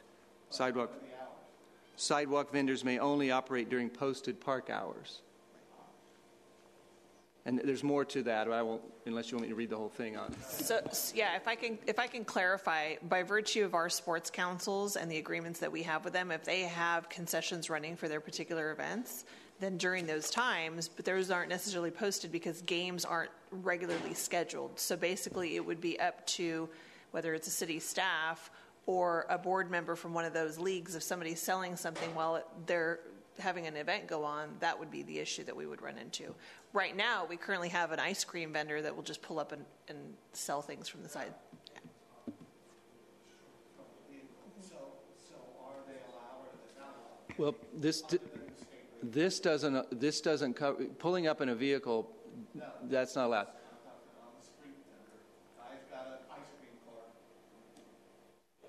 In a public park with a baseball league operating? No, if there's an exclusive agreement, they're not allowed to operate in the park. Right. So under our regulation, because we have it in this provision under 16, we would not allow them. However, the caveat that I would give is that if our recreation programs, our youth sports are not selling ice cream, they're not going to begrudge kids going to get ice cream. So it's going to be one of those where either we have the hard and fast and they'll enforce it, or it's going to be up to the discretion. It's kind of like a lot of things where you have to have the manpower to enforce it. So if this is going to be something that we want to enforce, then the onus would be on those particular board members to reach out and say, okay, that person is trying to sell, and we've explained not to, not to let them do that. Part of the permitting process, so our vendors understand that, as well. But also that's part of having their permit being visible as well, too. They know whether or not they're permitted or not. Thank you. Is there any more questions? If not, Madam Clerk, have you received any written protests, objections, or comments concerning the code amendment to the West Covina Municipal Code, Chapter 22, Article 5? No, I have not. Okay. Is there anyone present who wishes to comment on this item? Seeing none, I shall now close the public comment portion of this hearing and ask for City Council discussion. Any more discussion? I do have one other question. So how does this pertain, I guess it's not our property, by freeway on-ramps and exits? That's Caltrans, so this ordinance doesn't affect that. Is that correct? Or does it? Well, I think Caltrans probably has regulations against that and would probably enforce that. Right, so we don't have to worry about that. Right, Is that so correct? there is a provision, subsection 1 says that sidewalk vendors are prohibited from operating within a median or on the street. That's already included. Right, but you've got sidewalks right, on the on-ramps, off-ramps, which are run by Caltrans, and it's Caltrans property. If it's a public street, I'm not sure that it wouldn't. Well, I guess I would have to think about the on-ramp specifically, but generally speaking, if it's a public street, then they can operate. That's what state law is saying. Okay, thank you. That is the hours from 9 to 5 in residential areas. So does that mean in commercial areas that they could operate after 5 o'clock? That's correct. Okay. So like when you see the taco stand or whatever set up, right outside the tire store or whatever, that's all legit? Okay. Yes. Just making sure. Thank you. So let me go back to that one on. So we're not regulating, or are we? It's on public, but it's by a freeway off ramp. Do they have to come to us to get? Well, I think that a permit. It probably depends on the geometry of the area you're talking about. But if we were to go out to this on ramp right out here, there are sidewalks that are basically at the entrance to the on-ramp, but they're the city sidewalks, and I think we'd be the ones monitoring those. But if you go up the ramp, now they're in the Caltrans right away, that probably wouldn't be allowed. So as you go under the freeway, there's a sidewalk. If a vendor wanted to operate there, would they have to have a permit? Well, you can keep walking back and forth. Oh, yeah, they'd have to have a permit. They'd have to have a business license and whatever health permits they needed. But under the freeway, I don't think that's a Caltrans issue. That's a city sidewalk. I believe so, yes. And, there's a lot of unknown questions on this. We didn't go into this with the idea, before September, this wasn't even a dream that we had. So we're reacting, and this is going to be a learning curve for all of us. And we might have to make some more changes because this is an emergency. Yes, exactly. Thank you. I have a question. Okay, when you say commercial, okay, they can still do all night long, like a 24/7, 24. Okay, it's like you have a note till midnight. Okay, the regulations. I know. Residential, you say what? 7 to 5. 9 to 5. 9 to 5. Okay, like a regular office hour, 9 to 5. And then the commercial would be what? Unlimited? So commercial, it's a different standard, and again, through the wisdom of the state legislature, they decided to put this in place. Basically, they said something like, in commercial areas, you have to allow them to operate as the businesses operate. So if you allow a business to operate all night, aka 7-Eleven, then the street vendor can operate all night by state law. So what we've written, what our code will say, sidewalk vendors may operate in any area zoned for non-residential use between 8 a.m. and 10 p.m. So we do have a standard there. And then except they may operate during the 10 p.m. to 8 a.m. in areas zoned for commercial use where businesses are open during those hours. But I don't think the 7-Eleven, even they operate, let's say, 24 hours, I don't think even they want the vendors over there to rub their business. Huh? They allow them to, on the street, okay, on the public area, not in the private property. That is true, yes. So private property, they cannot be there on the parking lot. They can be the public, the street, okay, or the sidewalk of the street, okay, sidewalk. And the huh? The slushy machine. Okay, the slot machine, okay. Slushy. Slushy, why was it slot machine? So West Covina allow, okay, I was a slot machine, okay. So anyway, can we put impose till midnight, okay, or no, we cannot do it? No, so the standard that we have is essentially what we can do, and we said that you have, so the general rule is 8 to 10 p.m. You're done at 10 p.m. Okay, but if 7-Eleven is open at 3 in the morning and you're within 200 feet of 7-Eleven on a sidewalk, you can sell your slushies at 2 in the morning. You can sell your elotes to, so you can, whoever wants to buy an elote. Basically, you can sell anything about food, right? You cannot sell toys, this and that. No, you can do that too? Marijuana? No way. Okay, no. Okay. So basically, you can sell anything as long as we give them the permit, and they apply the business license. They will hang. If they have the permit, then we're not regulating it. That's correct. Okay. As long as they're within that area. Thank you.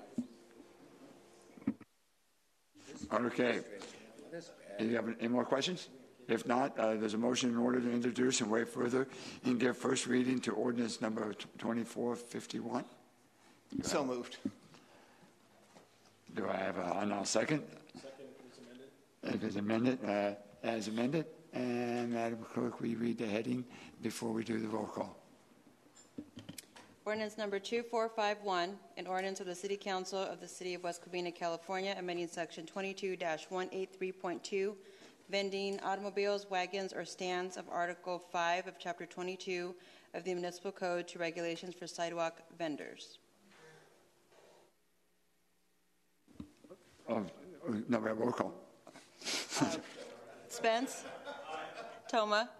Warshaw? Aye. Wu? Aye. Johnson? Aye, passes 5-0. So that's the permanent ordinance.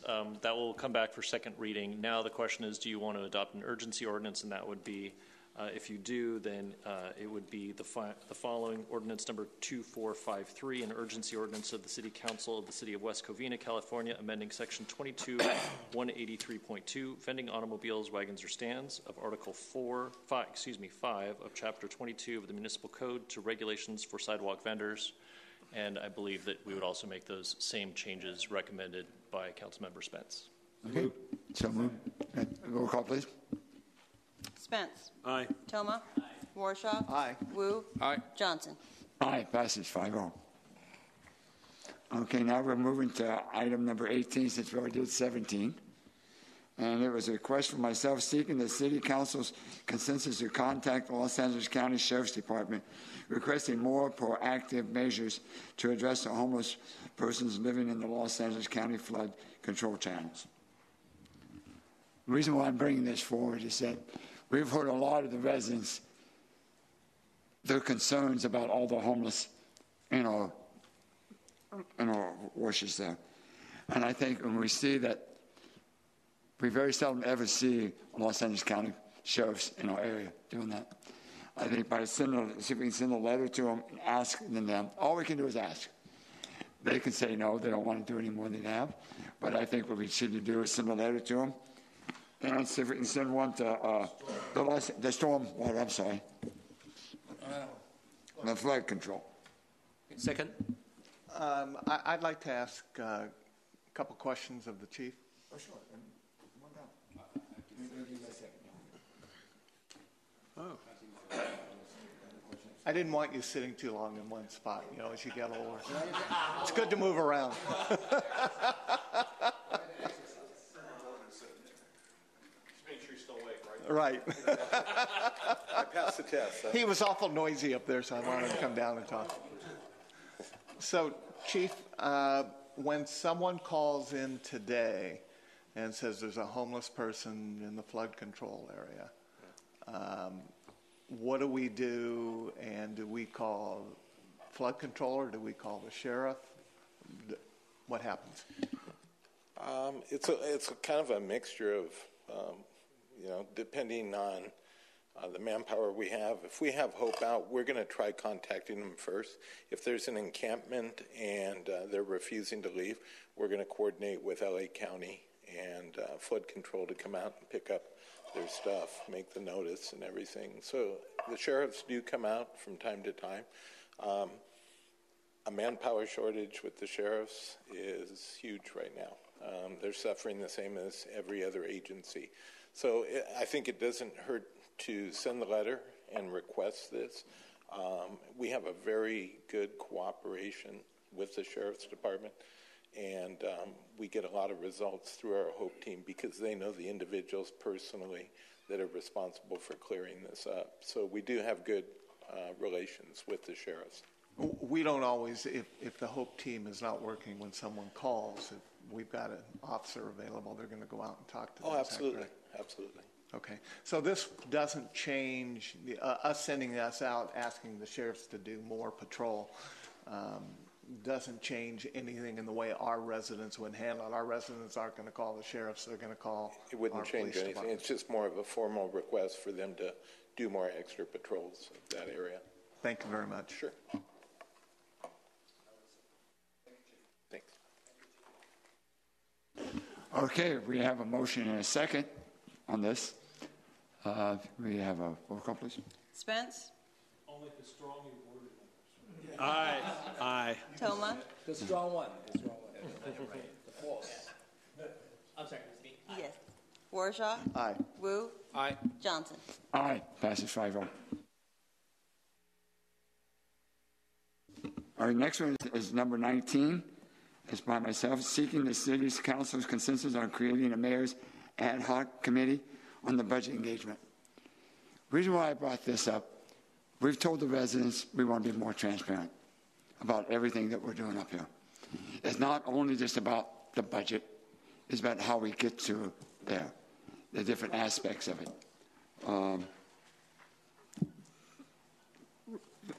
I could read the rest of it. There's quite a bit, but this is a Mother May I, is what it is? Yes. Yeah. So that's correct. So what it is, I'm asking for a consensus to create this ad hoc committee. And in the long run, I'll let everybody ask some questions in a second. But what I want is that I want a chairperson to run it that's not connected to any council member. I want someone to run this that personally that I have respect for. I've disagreed with him many a times, but he's a fair person, and I do believe that he knows the city very well. He knows what goes on in the city, and I think he'd be very fair. He's a non-voting member of this ad hoc committee. Everybody's going to be able to speak in a second. Please, let me finish. So as we vote on it, that first of all, there's no sense in me mentioning his name first if the council doesn't want to go with it. So I want to ask questions, if the council wants to ask any questions of the staff. Chris and I have gone over this quite a bit. If we can ask questions, if they have any concerns on it, ask questions now, then we'll bring it up. I have a question. I may leave it. Although I personally don't have a problem with an ad hoc committee, I don't think that this council should be doing it since three of us are changing. I think this should be up to the new council, and I think waiting, another month isn't going to make a difference.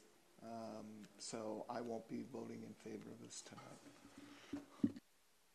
I concur with Mr. Warshaw. I think the new council should admit they don't know what they're doing about the budget, rather than having them, rather than us doing it. So I really think they should be the ones that do it. I have a question regarding this looks like another committee, and why we need another committee. Again, the Madam Mayor, it's just something, of course, we can discuss. But rather than doing this, why should we just enforce the audit committee? Have them they all auditor, professional. It's very difficult. Just try to fill up, the volunteer to do, our business, city business. Now we want to make sure some people and then who is going to get picked? That's another issue. So that's my concern. I think your intention is very good, but I think we got a budget, a number. I think we should have maybe audit committee, or some professional for them to look into our issue and give a genuine number, and then we don't overspend what we don't have. So, but again, I agree. I think maybe we should move to the new council for them to discuss, how do you think about this, Madam Mayor? Well, I have to ask him to have a Mother Mayor. I just brought it back. When it comes back, it will come back in front of the new council. That's what I'm asking. It's just for Mother Mayor to bring it back to the other council to discuss it. So it has nothing to do with all these other things? No, that as part of the whole, we don't have to, I don't have to discuss all of it tonight. What it's for is to have that discussion to have had our committee. Okay. That's what I want. Have it brought back. If we want the new council to discuss it, I already want it there. If we wait, then I have to bring it for another Mother Mayor to bring it up again. If we bring it up so the new council can discuss it, we can move forward with it from there. So that's what I'm asking for, Mother Mayor, to bring this further back for the next council to discuss it. That's fine to me. Except this seems like it's more fleshed out than a Mother Mayor, though. Well, because you have... Okay, but what I'm saying, fine. We don't want to flesh it out. Let's flesh it out at the new council then. It's a Mother Mayor to bring the same thing I have here now to bring back with the new council. I think if all we're doing is, if you're asking for a Mother Mayor to form an ad hoc committee on budget engagement without any of the others, I'm fine with it, to consider it. Okay, then everything that's on there, we can bring back with the new council. You can talk about then. Okay, right. I don't have a problem with that. Let's work with that first. Okay, so what's a Mother Mayor to consider? It's a Mother Mayor to consider. To consider another Mother Mayor. Yeah, exactly. What? Okay. So wait a minute. No, with my understanding, this is a Mother Mayor, and it will come back as a regular report for the new council's consideration. Yeah. Right. Yes. Yep. All right. Okay, that's my motion. Do I have a second? I'll second it. All right. We have a motion and a second. Okay, roll call. Spence.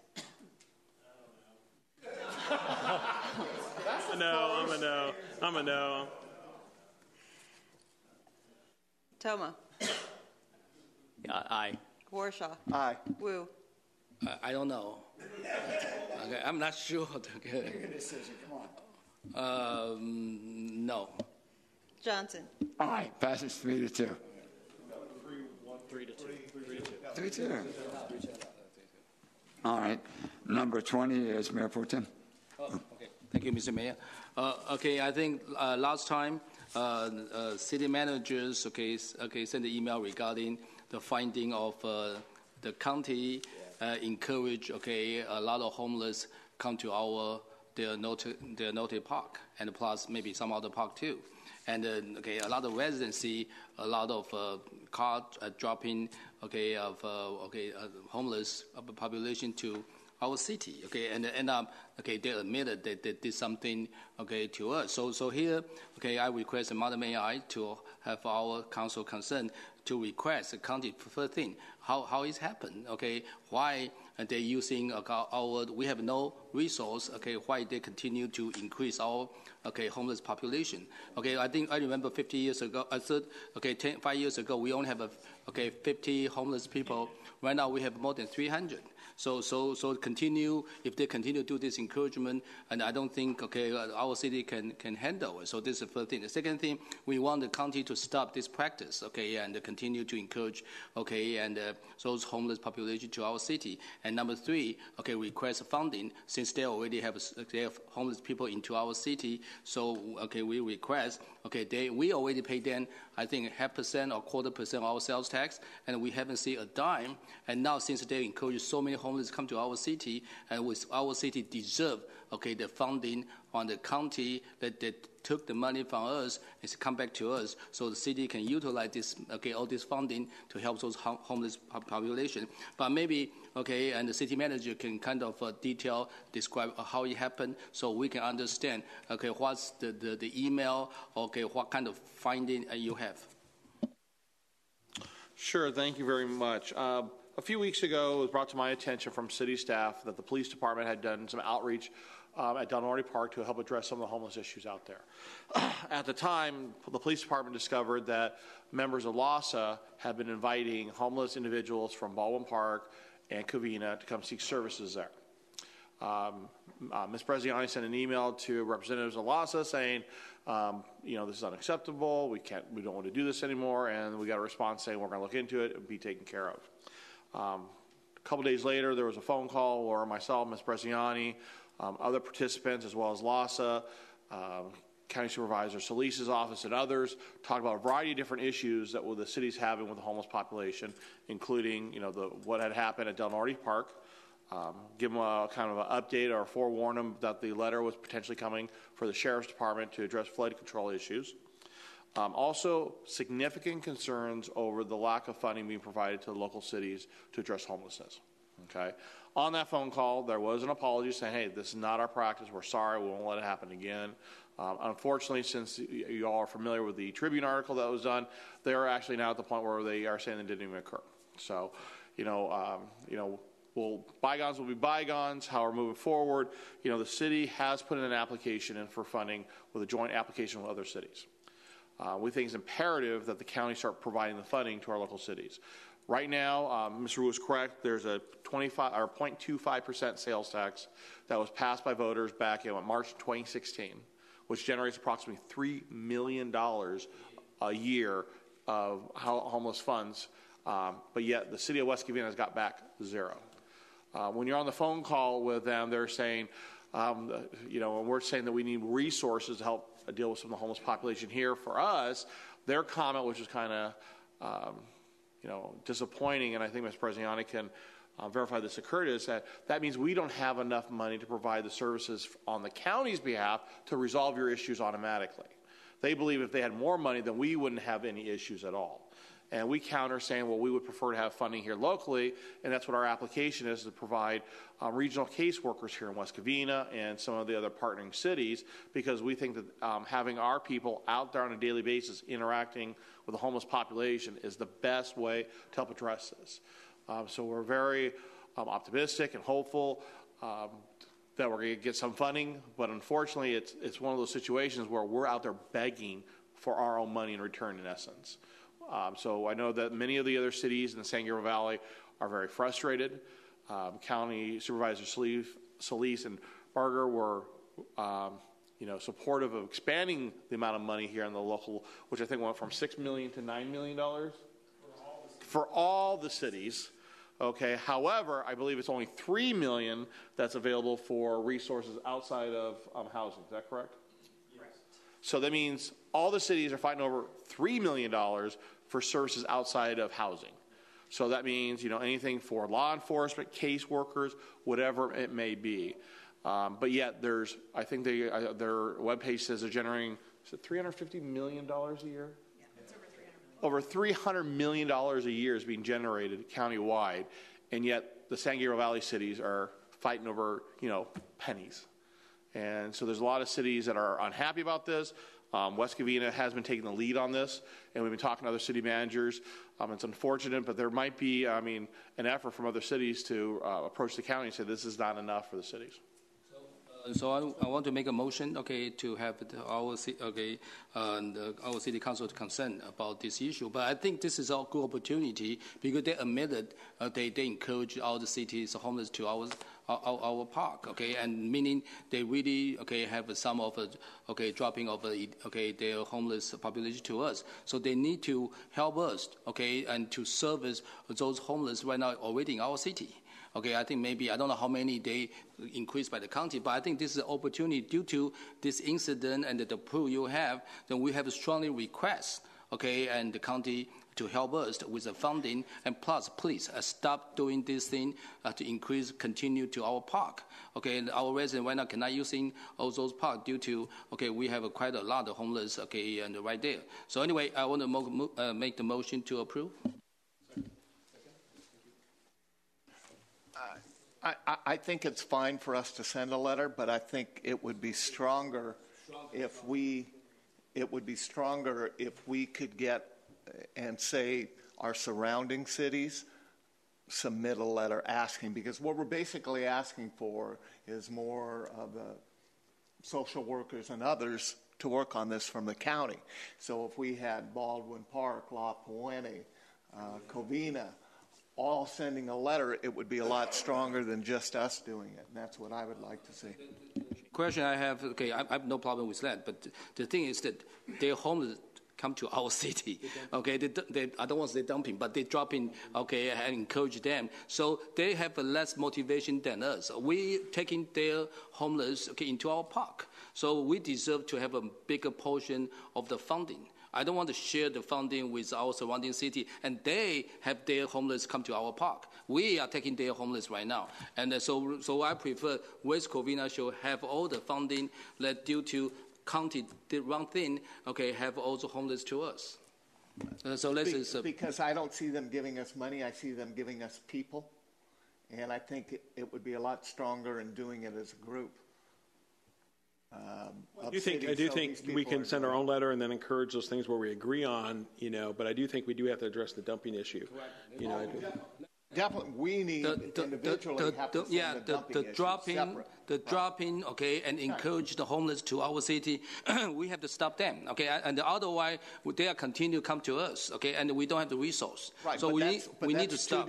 I know. That's two different issues. My stronger point. I want them to stop this illegal practice, and we want to make sure we strongly against, have them, to have all those homeless come to our city. We don't have the resource, and our residents don't have a park to go to. It's not fair to our taxpayer, our residents and the children. I see how upset last time, and because county continue to have these homeless come to us, so we need to stop this. Then they need to pay. They're dropping so many homeless to our city. They need to help us to take care of those homeless. We cannot move them to any places now. So now it's our responsibility to make sure they have a place to go. So that's why, but with this Mother May I, we can discuss this.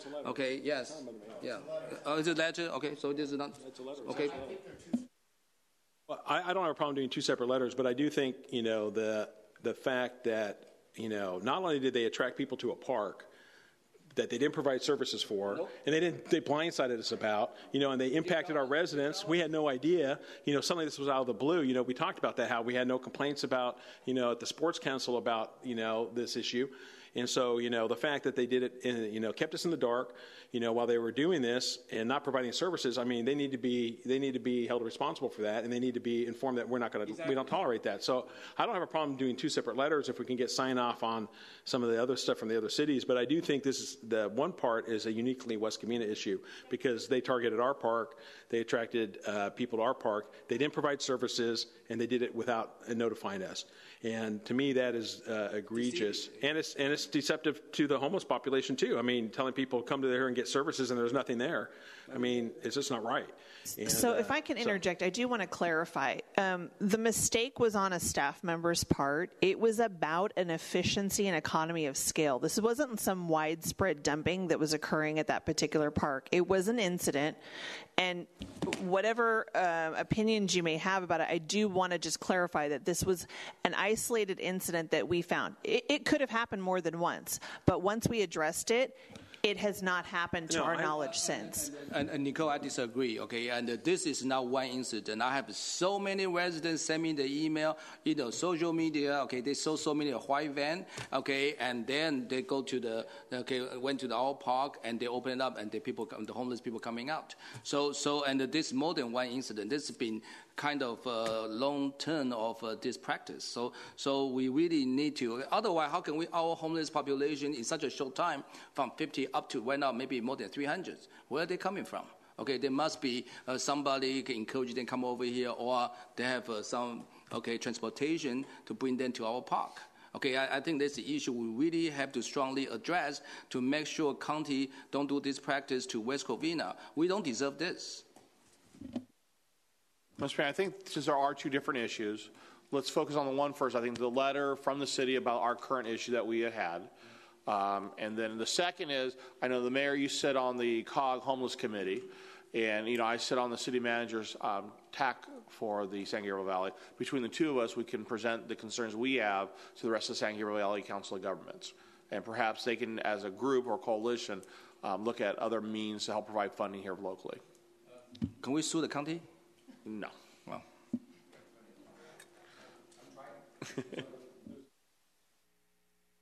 We have a motion and a second on the. Describe the letter again. I'm confused as to what is it. One letter, two letters? Which is the letter asking for losses? Microphone, please. Just can you clarify what the letter is now? Because I now heard like two letters, and just to summarize it, please. So my understanding from the comments from the city council is there's going to be a letter from the city to LASA, which will be copied to our supervisor, explaining that, in the future we expect that they are a partner of the community, do not encourage homeless populations from other communities to come to West Covina for services, and that we expect to get our fair share of revenues, not revenues, but fair share of monies and services from LASA in the future.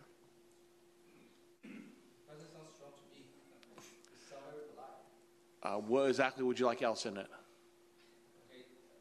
Okay, it sounds, yeah, it's not strong enough. It sounds like we are pleading. Okay, it's the thing. Okay, well, now we have increase of homeless, but now we say, hey, can you do this and that? It's like we got slapped and this and that, we got damage. Okay, and we have to say, would you please, doing something for us? So, what I'm saying, we should be a little bit stronger than what we have, current situation. We have approved and they're admitted, and then we strongly request do not do this practice again. Okay, at the same time, due to we have increased population of homeless, we request, the funding that we can help those homeless that already in West Covina due to the situation you create. I'll second the strongly worded letter. Okay. We'll be able to take it from the video, so we'll be good. Okay, let's have a roll call. Spence? Aye. Toma? Warshaw? Aye. Wu? Aye. Johnson? Aye. Passes 5-0. Now with a second letter? What's the second letter? Are we doing a second letter or not? No, he recommended that we do it through the COG. Oh, okay. All right. Next one is Councilman Spence. Yes, this is Treasurer Chang, as he was, I guess he's leaving office in a month or so. But there's some issues with the head of CalPERS who doesn't have a college degree. It's good to know that someone without a college degree is managing so much money and the process there. And there's some issues around the college degree and what people knew about it. He's asked for an investigation. And I just wanted to add West Comina's voice to that, asking that they sort that out. So it's to send a letter in support of Treasurer Chang's request. And so that's my motion. I'll second that one. If there's no more questions, we'll have a roll call, please. Spence? Aye. Toma? I'll abstain. Warshaw? Aye. Wu? Aye. Johnson? Aye, passes 4-0. Right. No, 4-0-1. 4-0-1, whatever that is. Okay. Anyway, all right, that's already over with, you guys. Is there any further council comments before we go? Seeing none, I have a motion to adjourn. I'll make the motion. We are adjourned.